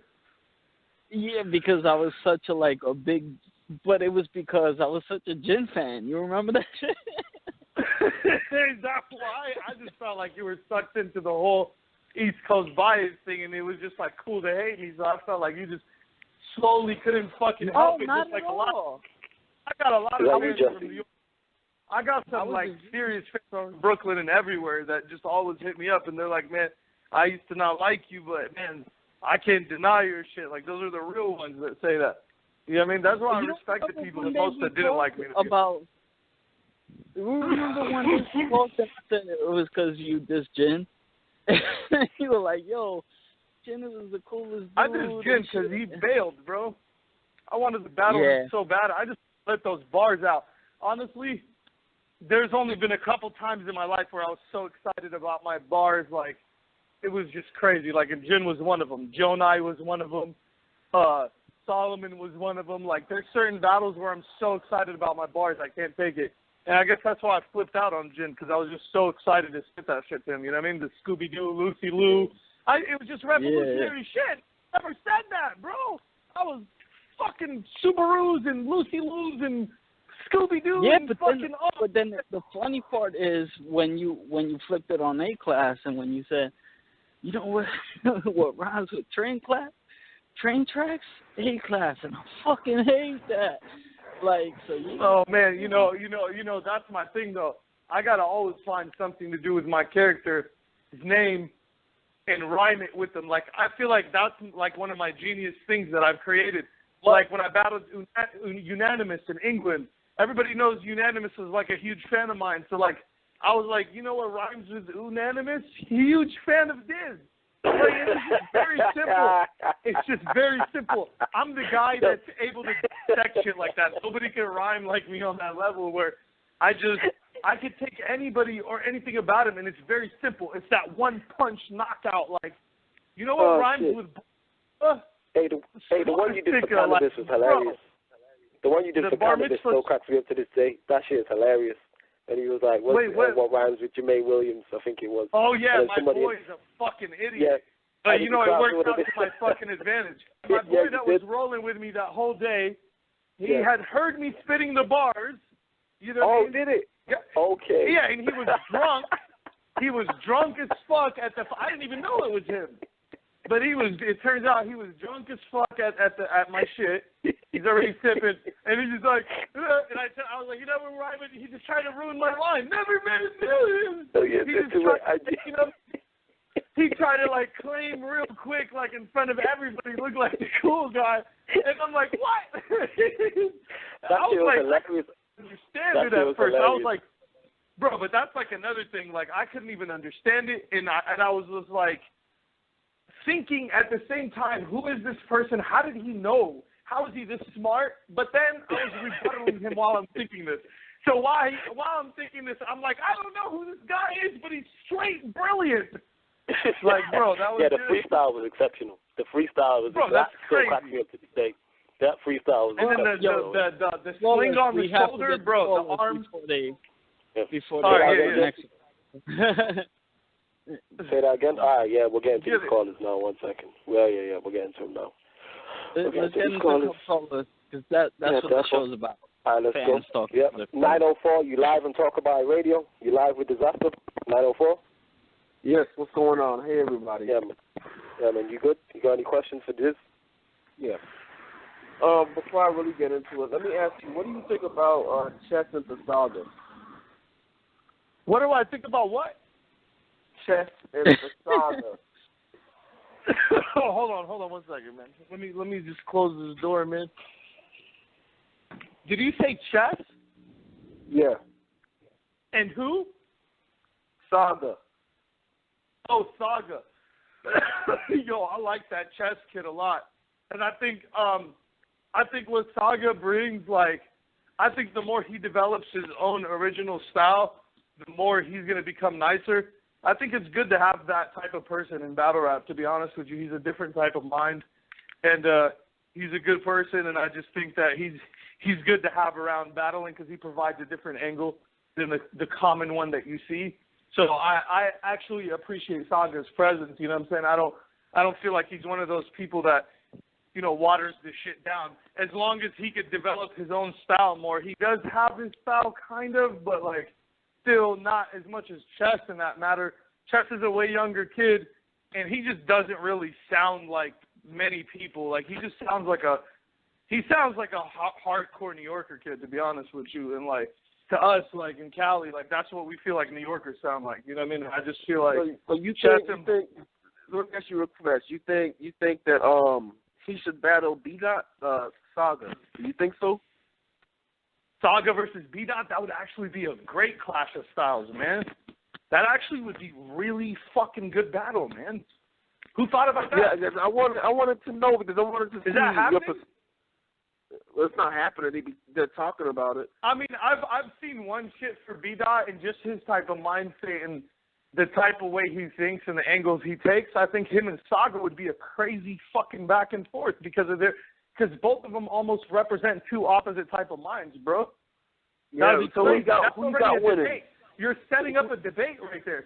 Honestly, both of them, like, I think B-Dot is more lyrical, but like he also has that problem of he has to format his style more like his own shit. Like it's not bad the way Saga and B-Dot are. A lot of people might call them biting styles, and the thing is, we all as rappers started off somewhere, and we emulated somebody. Everybody did that, bro. I used to sound like Taz from the Alcoholics when I was 16. You know what I mean? Like I thought I was him. I used to rap with his fucking cadence and structure and same voice. And after a while, you get sick of it and you grow out of it. I think once both of them grow out of that, they're going to be crazy. As of right now, though, I still think that B-Dot is a little bit more lyrical than Saga. And I think as a person like that I am and the way I think, I feel like the intellect and the type of path that the B-Dot kid takes in life, period, is a little bit more superior than Saga's, man. No disrespect to anybody on that shit, but, like, just that's how I feel. Like, I'm a more scientific, like, ancient history type of person, like, you know, mother of civilization, Egypt type of person. So, you know how I'm going to fucking look at this situation. So I'm kind of more biased to the person with a similar mind state as me. But at the end of the day, you know what I mean? You never know what happens with battle. Saga has a bigger name right now. And the way shit happens with ladders in this battle shit, is you have more power when your name is stronger. You have the people behind you. It's some weird shit when you go into a battle. It's hard for people to explain this, but Saga still has something built, even though he's not like a top-tier guy. He's been in the shit for so long that he's a recognizable face now, and he has a little brand going. You know what I'm saying? That is enough to win a battle, period. By the way, dude, that's another dude that I put on Saga. That's another dude I put on Saga. I put on Saga. You put Saga on? Oh, that's right. You know I wanted to battle him, but I decided I'm not going to take... You wanted to battle Saga? Yeah, the reason why was just I was going to battle him or Isaac Knox, and there's clearly a reason why, as you can tell. There's a hidden motivated agenda there, and they both are aware of it. They both would be aware of what it is. I'm just a fucking scientist. Like, that's what I was supposed to be, period. So this is how I think. Without getting into detail and disrespecting anybody, I'm letting you know I'm a fucking scientist. So there are certain people people that I'm gonna always look at a certain way, and I'm gonna respect them for what they are, but I'm always gonna fucking look at them a certain way in my mind. You know what I mean? Can I call out where I noticed that about you? Your second round against DNA.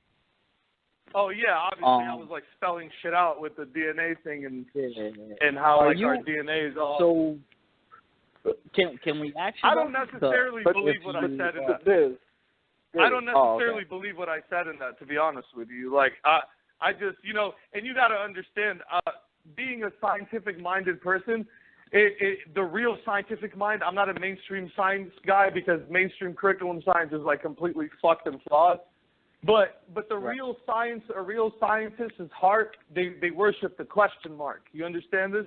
And that means you always learn, and there's always questions, and you're always going to get better. So where I was at mentally when I battled DNA, I've evolved like tenfold, like exponentially evolved since then. I haven't evolved by years. I've evolved like in dog years since then.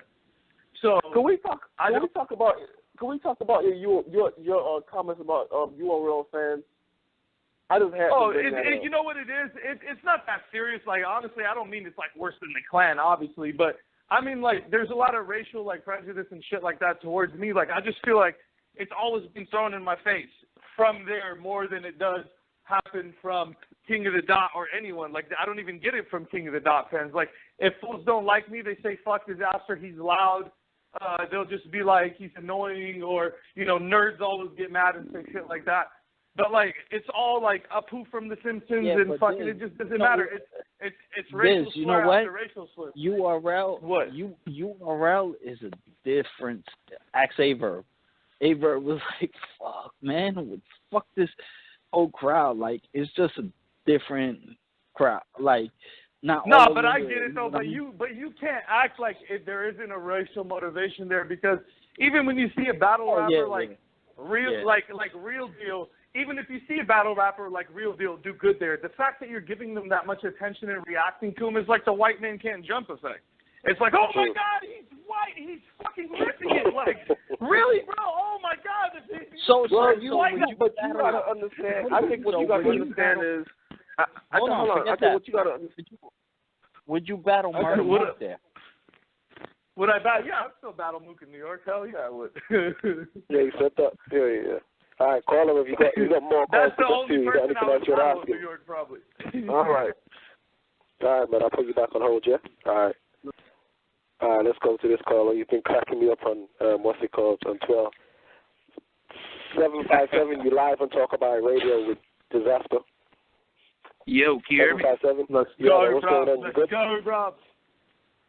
Yeah, can you hear me? Yeah, I can hear you. Yeah, we can hear you. Do you have anything you want to ask this? Yeah, what up? Hey, what up, Diz? What up? What's poppin', my man? Chillin'. What up, Jesse? What's going on? I'm just gonna call you Flawless. Oh my God. He said, "What's up, Nah, I ain't even gonna disrespect my man like that, man. Like, Flawless sounded. Look, man, Flawless sounded. I was like, they got doing shows now? So I was like, oh shit, yeah, that's what he said. That was like, you sound like your saying, Nah, but let me go ahead and get into it, because I know Diz got a lot of fans who want to talk to him. Anyway, I got a comment and I got a question. First off, I wanted to salute Diz, or what I wanted to salute you, because like what you bring to the culture, I feel like you have diversity, and a lot of battle rappers don't have that. It's like, an example, if they had 3 rounds and they getting banged on the first one, you had the ability to turn up and make your rounds more than what you already intended them to be. If you understand what I'm saying, yeah. like.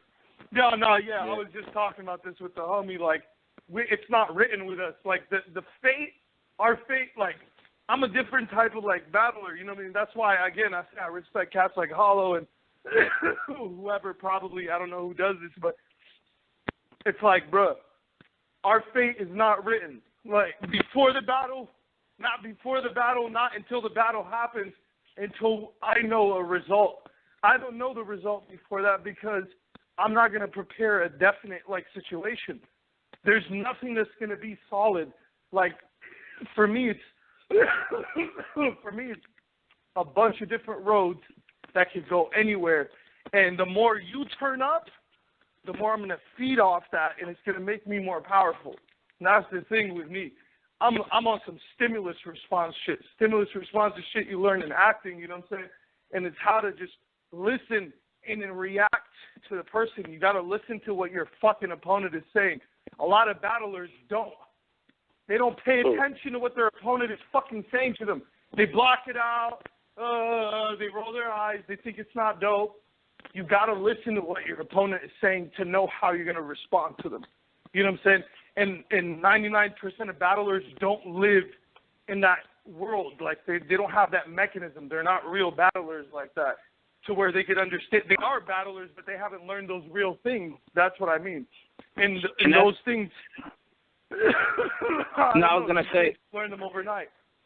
No, I was going to say, and that's what I appreciate about you, like, you know, a couple quick examples, you know, like when you battled Math, you know, it was a tug of war. Like, it's exciting to watch because if you're just getting washed, if somebody's banging on you, like, it made me lose respect. Like, damn, you didn't know you was getting killed? You didn't know this second round wasn't going to be enough? Like, so I really respect that about you. Right. I mean, I'm always, bro, where's a battle also? There's a battle where, I'm trying to remember, because I go by energy levels and how I feel. I don't even remember things by name and shit like that.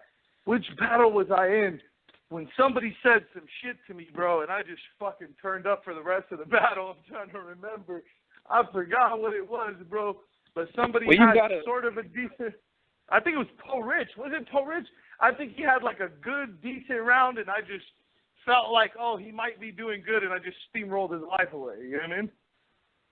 No, definitely. I definitely understand exactly what you mean. And that leads me into my question. That was my commentary. But my question, based off of what I just said, was when you battled DNA, I'm not sure if you have time to do this or you feel like doing it or not, but that battle I feel like was an amazing hour to watch. Like, it was like, it wasn't even an hour. Because you know when you're like, when I first seen this shit, I was like, hold on, an hour? How the fuck am I gonna watch it? Yeah, that was like the first hour battle. That was like the first hour battle ever. That was crazy, bro. Like, me and DNA, like, I just remember sweating crazy, being in there for really long. And you want to know something, man? A lot of battlers don't understand something, bro. You know that most battlers will watch that video and never understand really, like, what they're looking at or how hard it is to stand there stamina-wise for 1 hour. Like, when you watch boxing, a lot of people watch boxing, and they just imagine that these people are supposed to be swinging. They imagine that the people are supposed to be swinging at full speed the whole time. Like, once they start getting tired, you'll see people like, why aren't they punching each other? Like, because you don't know shit. Like, there's something called stamina. I think it's like the Gotti Ward fight battle. Like, what up? The fans appreciate. I think it's like the Gotti Ward battle. Like, the fans appreciate it much more. I think it's like it's just hard to stand there for an hour, bro. You got to know how tiring it is. Stamina-wise, to be able to keep moving your jaw for an hour. To see DNA stand up to you was crazy. That was crazy. Yeah, it was. It was kind of like, impressive. It made me crack a smile. Diz, my main question with that point really was just when you went into that, because you went first. I believe you did go first. When you went first with your round, DNA, yeah. When you went first with your round, because you definitely brought it. Like, your first was crazy. But when you went into that battle, like, walk me through that. Walk me through the round. Like, well, what were you like? How did you feel throughout that? Do you remember? Honestly, I do, because look what happened. happened. No. I don't mean like bar for bar, but I mean like question. No, I'm gonna tell you what I felt like even going into that battle. I'm gonna rewind 5 minutes before I went up there. What happened was, it was crazy for me because check this out, man. So, like, literally a month before or 2 months before the actual event of me battling him, I wake up and all my fans are tripping, telling me Drake is following me. So, like, I see it and I'm like, oh shit, you know what I'm saying? This shit is actually real. So I follow him back, and then pretty much I DM him saying, good looking. He responds back like, yo, what the fuck? Like, you're my favorite battler ever, man. You're the reason I watch this shit. You and Hollow, So he's telling me all this crazy shit, right? And I'm like, oh, man, fucking thank you so much, bro. I have a battle against DNA in Toronto in 2 months. If you're around, come through. And he literally hit me back. He said some shit like, I'll try, man, but I don't know. And it was the last I heard from him. So then fast forward to the battle, I didn't hit him back up. And fast forward to the battle, I'm outside practicing my bars against the wall, like, my shit's about to go on in 5 minutes, bro. Everyone's just like, 5 more minutes, you guys are on, you and DNA. And, bro, so I'm sitting there practicing my shit, and about 7 fucking black SUVs pull up on the side of the curb, and they're a little bit far away from me because I moved away from the people so I could practice my shit. So I'm, like, getting ready to go in there and ether this guy. I have a billion bars in my head. I can't even describe to you what type of machine my head was at the time. Like, and none of it was written in order, really, except the first round, kind of. You know what I mean? Like, half the first round. So none of it, like, everything was just a storm of crazy shit. So I'm, like, sitting there, and I see, like, people moving off the curb, and there's a person walking, and everybody's just moving the fuck on the side, taking pictures, pulling out cameras. I didn't even think nothing of it. I was like, whatever. Then the person started getting closer. Then, bro, I just keep on continuing, and then the next time I look up, he's dead in my face, like, what's up? I'm like, what the fuck? Like, I was like, you really came. I was like, this is some crazy-ass shit. Like, you really here. So anyways, make a long story short, this fool puts crazy pressure on me right before the battle. First thing he says to me, he's like, I look up to you. Like, and it was just that. Like, he's telling me this 5 minutes before I go on. You got to understand, this is in the middle of him dropping Take Care. It was that week. He ditched Future at a fucking music video set to be at this fucking event. And Future is furious. He's online dissing him and everything. So I'm over there like, this shit is the craziest pressure ever. So all I thought was, you know what? I've done this a million times before. This ain't shit to me. And I swear to God, I just walked in there. I was like, this is a little fucking lamb right here. Look at him. I looked at DNA, and he looked like someone murdered all his children already. So it was just, when I seen him and I seen the fucking state he was in, I was just like, oh, fuck this shit. I'm just going to go ham. Like, I was even planning on going first. Like, my whole shit was, I'm ready now when I seen him. So, and then I was just, you know, I was trying to get the bread and all that. Yeah. So I just stepped into the battle, bro, and then once I started rapping, I just knew by the way I was delivering and the way he looked on his face that midway through my round, I'll tell you what I do remember. I remember thinking midway through my round, he doesn't have anything this good. I could tell by looking at you. You don't have anything this good. Like, in my head, I'm thinking I could see it in your eyes that you already know you didn't write nothing like this. You're fucked. He had that look like, oh, man. Oh, shit, your shit was way better than I thought it was going to be. And pretty much it gradually just got crazy. And to me, it was impressive what he was doing, but I was still like, in the back of my head, I was like, this is not enough. This is not enough. That's not right. English. That's not English. That's not English. That's not enough. That's not English. That's not English. That's I don't know what language that was. That's not enough. You know. So I was like calculating everything the whole time while he was rapping. That's not enough. Appreciate you taking the time, man. Like, yo. For sure, man. Man. Make sure you call back in the next show. Oh, yeah, definitely. I'm about to go ahead and follow you now, man. I appreciate y'all letting me rock, man. Yeah, I appreciate it. Thanks, man. Good looking out on the questions, man. Good shit. Another caller. Let me check you another caller. Hold on. 973. You live on Talk About It Radio. 973. Come on, call it. You just put it on, man. Yeah, 973. You there? Yeah, I'm here. Yeah, man. What's going on? You good? You live with Dizaster? Any questions or anything you want to ask? Good, Diz. Yo, what's up? I can barely hear you though. You muffled a little. Can you hear me now? Yeah, Not a little really. bit. It's kind of muffled. Can you hear me now? We can hear you. What's a little bit better? Up? Yeah, this is Humam Hashmi, Dizaster. This is who? Humam Hashmi, man. You send me a shout out. Oh, what's good, man? What's poppin' with you, my man? What's up, man? What's up? Yeah, I just been waiting. What's up, Jersey? What's good? Yeah, I just wanted to call you, see how you was doing, man. I told you I would hit you up, man. That's what's up, man. Hey, that's my man right here. For you guys that don't know, Mook tried to charge Cuz for $500 for autograph, right? Yeah. So So Mook hit this dude up right here. I didn't even know him. I just met him on the internet through him supporting this shit. You know what I mean? So I didn't know him prior to this. So listen to this. He hits me like, "Yo, man, can I get an autograph?" I'm like, "Hell yeah, you can get an autograph." This fool Mook tried to charge him $500 for an autograph, bro. This fool's been supporting this shit forever too. Wow, for real? He tried to charge $500 for it. Wow. Yeah, he tried. Wow. He sent me this kid sent me the screenshots too. Bro, he sent me the screenshots. I seen them.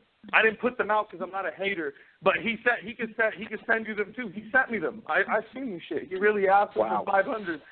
Bro, you know it's Mook. The guy's like, "Can I get an autograph?" The fool answered back 500. He didn't even say anything else. It was just 500. Bro, it's the funniest screenshot ever, bro. Oh my god. Yo, this shit. Bro, I couldn't even believe it. I was like, "Cuz just wants an autograph." That's it.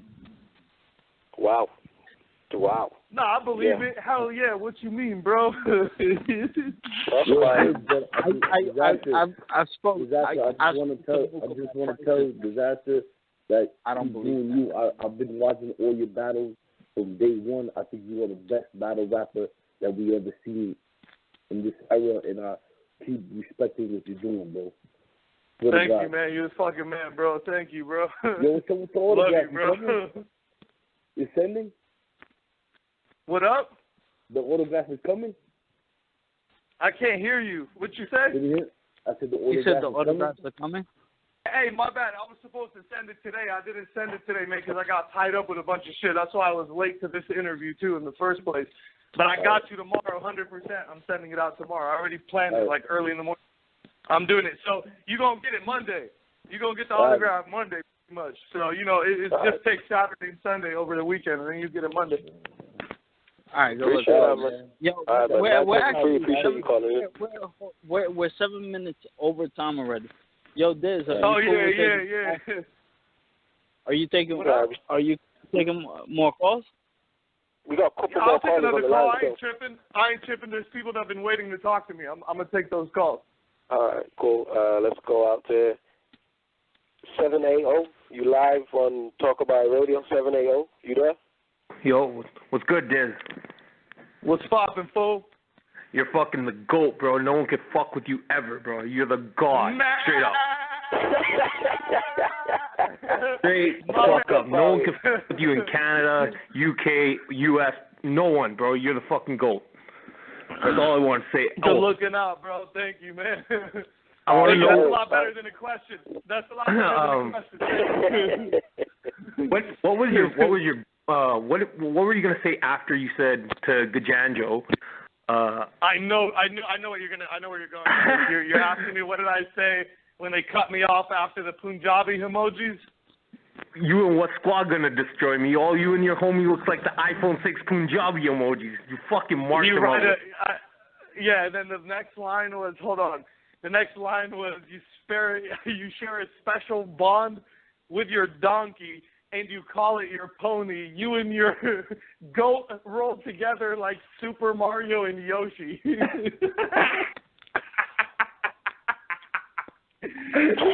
man. Do we have an exclusive right there? Do we have an exclusive right there? Is that? Yeah, that was the line. Did I Talk About Radio exclusive? Yeah, okay. We got an exclusive from the first show. I think I might have said it somewhere though, but it's all good. I might have told somebody before, but yeah, that's cool though that you asked me that. Thank you. That's cool though. No, body bag of all of YouTube, like bro. That. Fuck. What up? Yeah, that was the body bag of every fucking league, bro. There's nothing. Oh, yo, to be honest with you, I feel like it's one of the worst massacres ever. Like ever. When I look at like that, because there has been worse shit, like Swave annihilated QP. There's been some serious shit, but like relevant shit. But you guys were two Arab dudes who just marked him out in every everything in every round. But you know what it is, bro? No one's the been funny part is at. John has won 2,000. His name is Gajanjo. He won 2,000 afterwards. That's the funny part. Wait, what? When What'd you say? he bet the $2,000 or whatever it was, the dozen. Oh, won it. With who? Oh yeah, I don't know. But I'll tell you what, though. The funny shit about the Jonai battle for me is there has never been a person that takes themselves so serious that has been laughed at so hard in their face. You get what I'm saying? That's why this shit to me was so serious. You have never seen a guy that takes life so serious getting laughed at. Like, I'm pointing at him, bro. Do you remember what happened in the video? I pointed at him and just started laughing. Bro,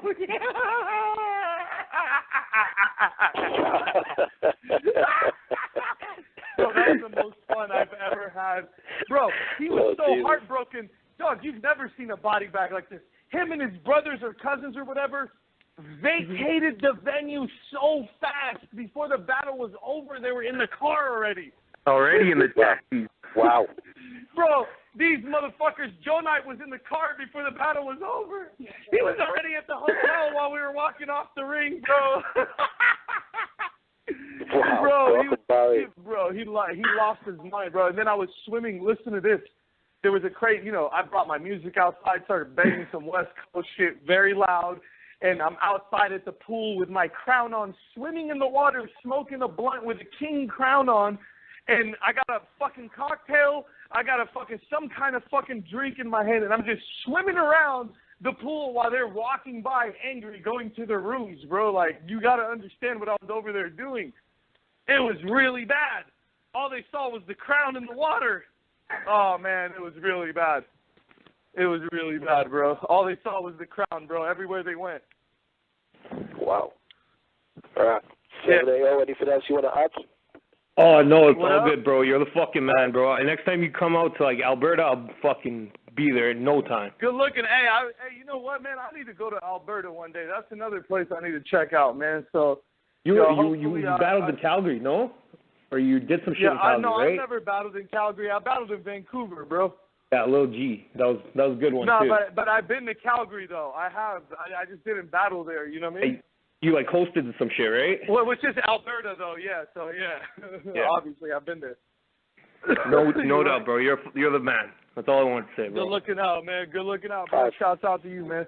Yo, thanks for calling in as well, man. We appreciate it. Thanks for calling in. We've only got a couple more callers left. And that's it. That's it. So 714, you live on Talk About Radio. 714, you there? Oh, that's Anaheim. That's out here. 714. So, this before you answer 714. Yeah.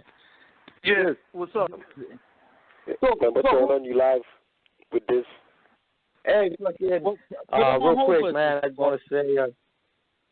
I can't hear shit. Yeah, I can't hear him either. We can't hear you, brother. Oh, shit. Hey, can you hear me? Yeah, I can hear you now. Yeah. Oh, my bad. Fuck, man, that shit fuck my train of thought. Hey, man, fuck. All right, check it out. Dream matchup would probably be fucking Dizaster QP against Dizaster DNA. I think that'd be my shit right there. Wait, what's your favorite battles? My QP and my DNA shit? No. I would. My bad. Like a dream, like a dream fucking matchup and shit. I would probably say when you fucking chewed up QP. That's what's up, bro. I haven't heard that one in a minute. Yeah, I did snap on QP, but his defense, he had a couple battles that day. But yeah, I did rip his shit off, though. Yeah, that DNA. I mean that Dizaster against the Dizaster against the DNA. Right. Oh, I see what you're saying. Wait, that would be your dream matchup for those two Disasters to battle each other? Yeah, straight up. And you know one thing, though, that I've kind of noticed as far as... Yo, that's the best fucking comment I've ever got in my life. Hey, and real shit, the way that I fucking see it, I'll say like Dragon Ball talk, like Goku hits a Super Saiyan and he fucking hit a Kaioken at the same time. I think that's your level of passion. You know what I'm saying? That's what's up, man. Fucking real shit. Dragon Ball Z shit. That's what's up. Real quick. We went all the way Dragon Ball right now. Hey, the fried shawarma sandwiches, they got me fucked up. Hey, you're fucking lit right now, bro. How lit are you, Doug? Yo, I actually, it brings up a great question though, man. So, what's up? The Dizaster QP shit. Yeah, you fucking screwed him up. He fucking spirit bombed that fool. You know what I mean? Let's go. And the shit was is that during that battle, what you're talking about though. Yo, Jesse Rican, you know what a spirit bomb is? Nah, I don't watch Dragon. But you don't know about that? Yeah, spirit bomb is like the strongest. It's like the strongest blast you could throw. Rest you know in what I mean? peace. He's saying I annihilated him. He's saying I dropped an atomic bomb on him, pretty much. Well, rest in peace, PH, man. And rest in peace, PH, who battled you. Oh my man, yeah, hell yeah! I was his first battle. Yo, can you talk about the PH battle for a second, bro? Yeah. Talk about it. What you want to know about it?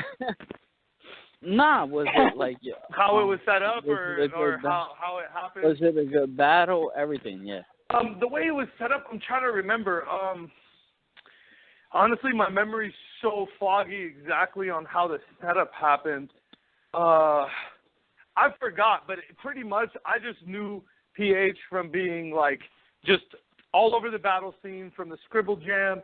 I've seen him in a lot of fucking places, and in his music, and so I knew he was a legend already. So when they brought up to me the battle PH for his first battle, for me that was a big thing. I just remember I was just oh, this is a real respected cat out there. I've heard his music before. I know who this cat is. I know him I've seen him through Talib Kweli and shit like that. So I knew who he was, but I didn't have any idea what he was gonna sound like in a battle. All I had to go over was some battles he had on beat back in the day, and it was the hardest thing to prepare for him ever.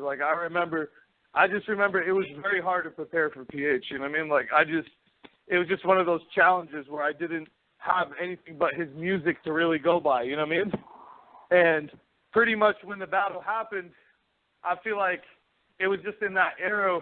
Me and PH should have happened way later. I think it happened too early because it was just in an era where. I think it happened at a You know what? It's just the problem. The problem was the timed rounds and the 1 minute rounds, and it would go over a minute in Lush and Plex. It'd be time, fucking retards, and still doing the same shit. Organic, everybody. They still do the same fucking bullshit. They ruin classic battles because they feel like they have to call time so it's fair for the crowd and everybody. It's bro, when someone is snapping, shut the fuck up and let the artist rap. You know what I mean? Yeah, I actually think that should be they a cut rule. me and I really PH do. off. They cut me and PH off, bro. I think when somebody is snapping, it should be a rule to not cut them off. No matter how you can't, bro. What is this fucking put a limit on people's potential day or what? I don't get it. What's the fucking point of it? It is absolutely the most retarded shit ever. I try to tell Organic about it all the time. There is no point in it. It is the most fucking unnecessary shit I've ever seen in my life. Yeah, you have to call time at some point. I get it, but not in a fucking climax of a punchline. They've done it multiple times and ruined. Well, you know what it versus, is? Bro, rest in peace, PH, bro. His whole round got ruined right there. You know what I mean? Why he could have had an amazing round. That could have been a fucking amazing round, and it didn't have to be stopped over some bullshit because so people find it fair or whatever, bro. No one even cares, man. I don't care. Not for nothing. I'm gonna bring another. I'm gonna bring another one up to you. Rex versus Young Ill is one of my favorite battles of all time, bro. Favorite. You don't like it? Rex versus Young Ill. I'm trying to remember that. Oh yeah, the one in St. Louis. Yeah. One rounder. That was a dope battle. Yeah, hell yeah, I remember. They both did really fucking good. They both did amazing in that battle. And they said 1 round battles ruin everything. I said, nah. They went 15 minutes with bro, each what other. do you mean? That Nunu Nels chick, bro? Didn't she fucking ruin some battle, bro? I seen it. I don't want to talk about that. You don't want to talk about what? What? I just hit a nerve somewhere? Bro, I've seen it happen everywhere, though. I'm not, like, trying to target her, like, call her out, but, like, she's not the only person. Like, it happens. You're talking about Bonnie. I don't know who the fuck. I've seen her jump in the middle of a battle. Time! Like, what the fuck you talking about? Like, sit on the fucking side.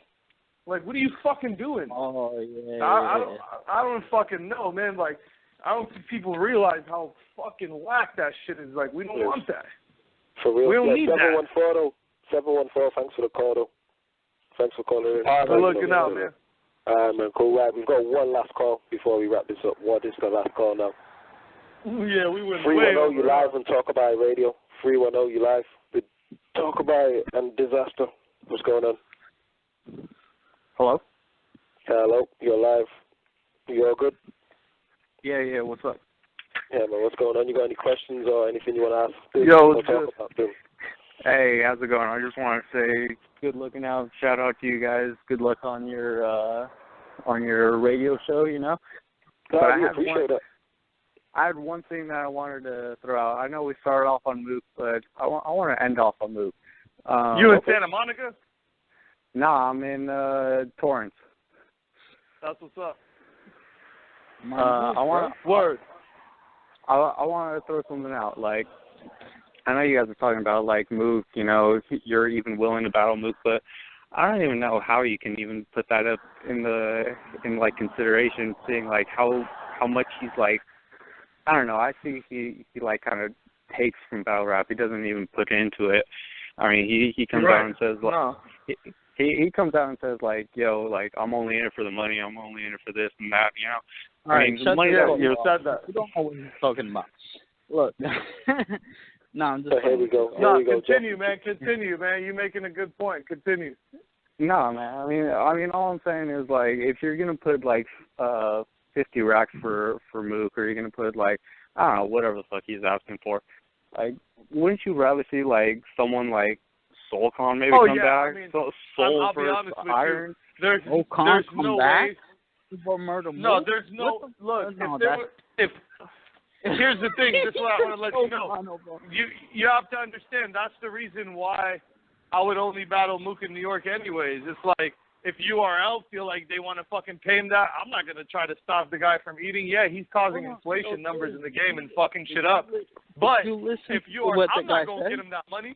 Listen, hold on. I'm not going to get him that money. Did you listen I'm to not what going. He said that? He said Soulcon over Murder Mook. Hell yeah, I'd prefer Soulcon over Murder Mook.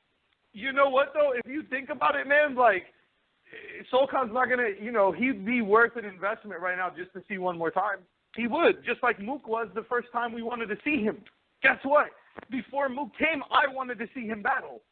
You know what I'm saying? Like, so, what he's saying is not a far-fetched thing. I'm not saying pay Soulcon all this money, but if Soulcon makes, like, an outrageous number request according to his stats and what he's able to produce, it's still almost worth it to fucking go for a Soulcon thing, because I wouldn't battle Soulcon. I'm just putting that. I'm just letting you know. No. It's not the Soulcon crowd won't attract the same amount of crowd that a Mook crowd. No, of course not. No. He wouldn't be a good investment. That's obvious, bro. Like we're not even gonna get on that. But battle rap is full of making bad investments. Like the Cassidy shit was the most fucked up investment to ever be made. You know what I mean? Like any money, motherfucker. Like I've talked to the Alki guy. Like the motherfucker lost so much fucking money. Like it's like ridiculous. You know what I mean? So, battle rap. Like you give these guys all these big amounts. Like I got overpaid. Like you know what I mean? You give these guys all these big amounts of money, and it's like for what? Like people should be getting according what they put out. And then that way, all the little guys won't be asking for all this fucking money, because now even the little guys want thousands of dollars when they don't even fucking bring that in tickets.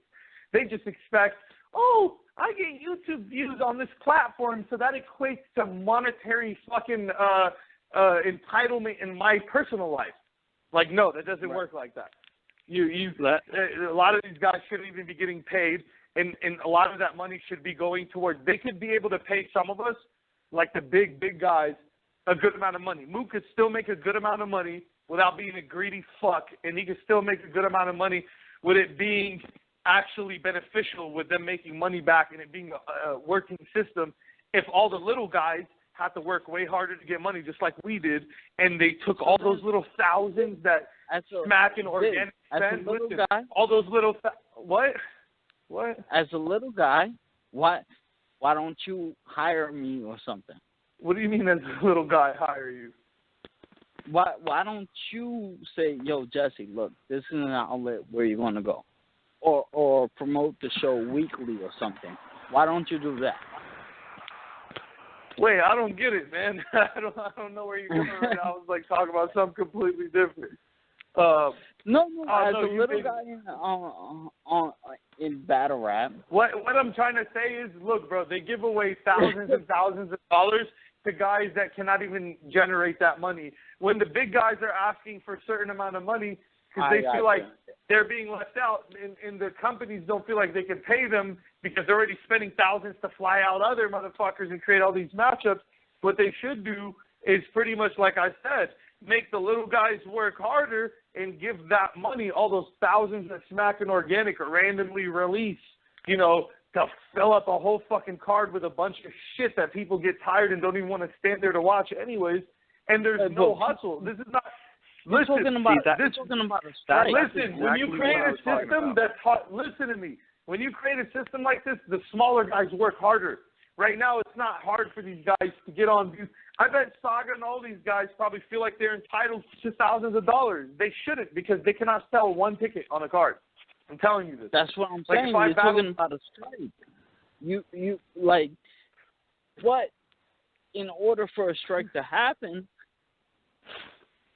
like a strike, I honestly feel the battle rappers that belong in the union, Dizaster, A-Verb, Young Ill,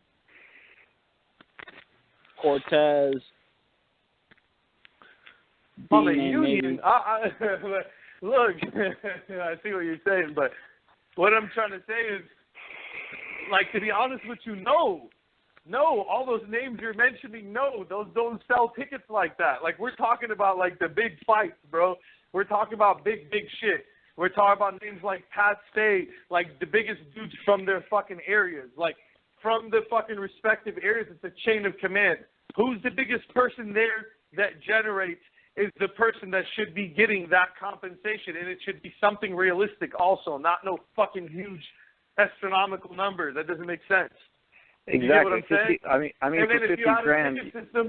And then if you had a ticket system showing who these people are buying the fucking tickets for, you would also know more. If each ticket came with a tag that said, I bought the shit to see Mook, or I bought the shit to see Rex, you would find out who's really worth shit and who's not. You'd probably be surprised.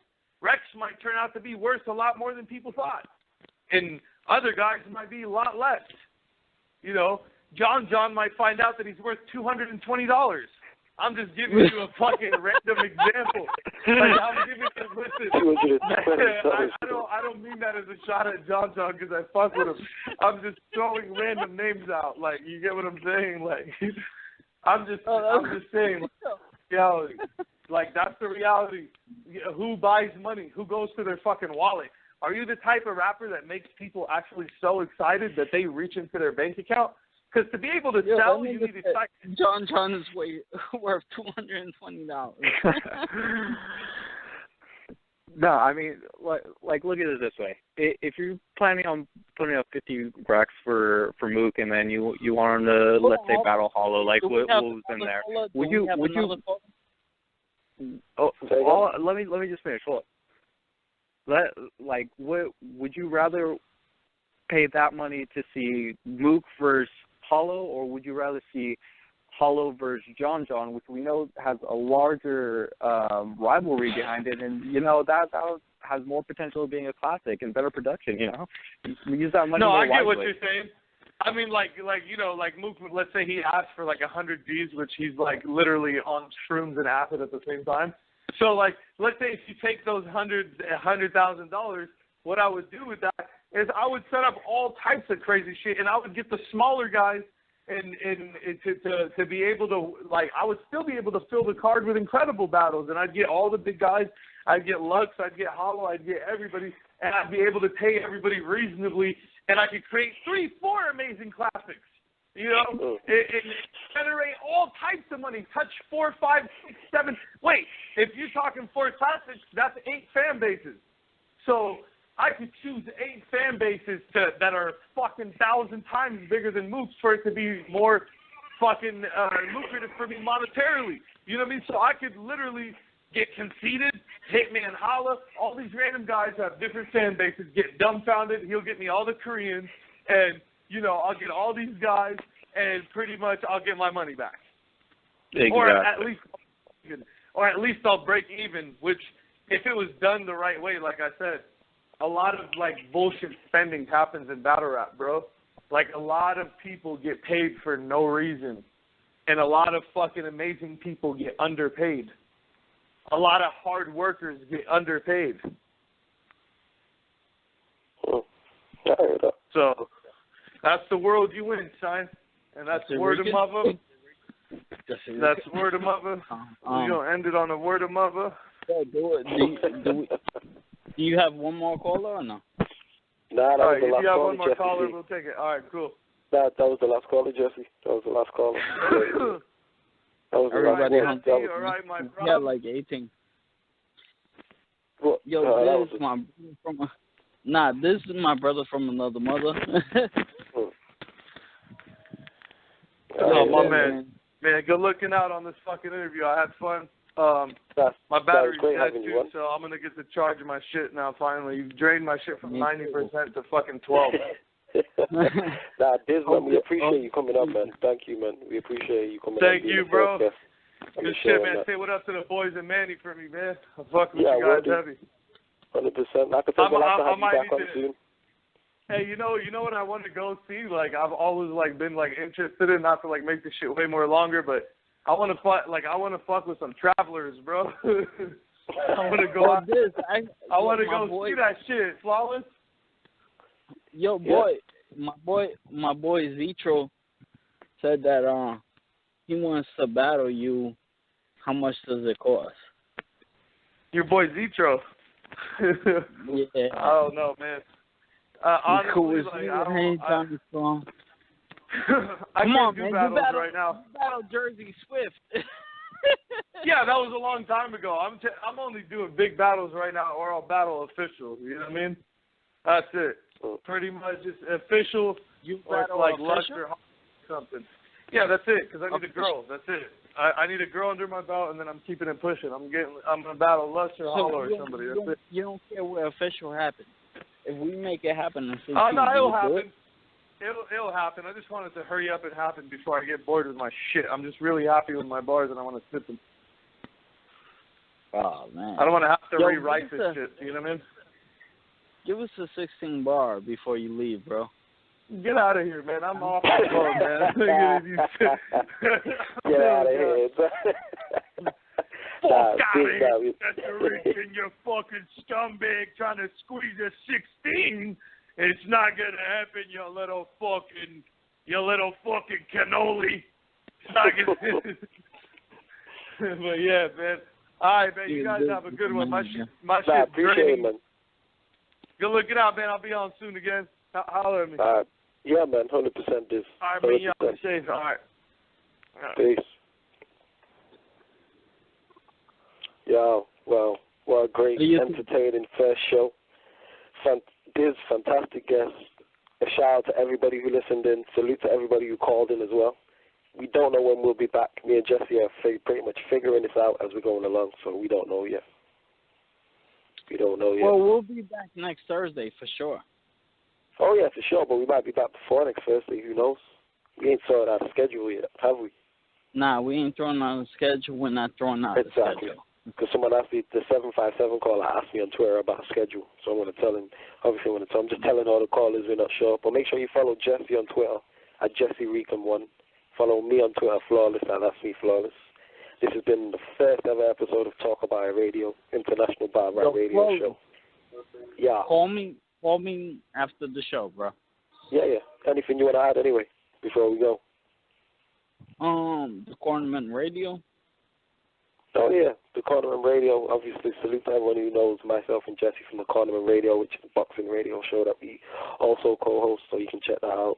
But yeah, this is, like I said, we'll definitely be back next Thursday, but we could be back before then. But thank you for, like I said, for everyone who listened in and everyone who called in. Anything else you want to add, Jesse? Talk about it. Talk about it. We out. Peace.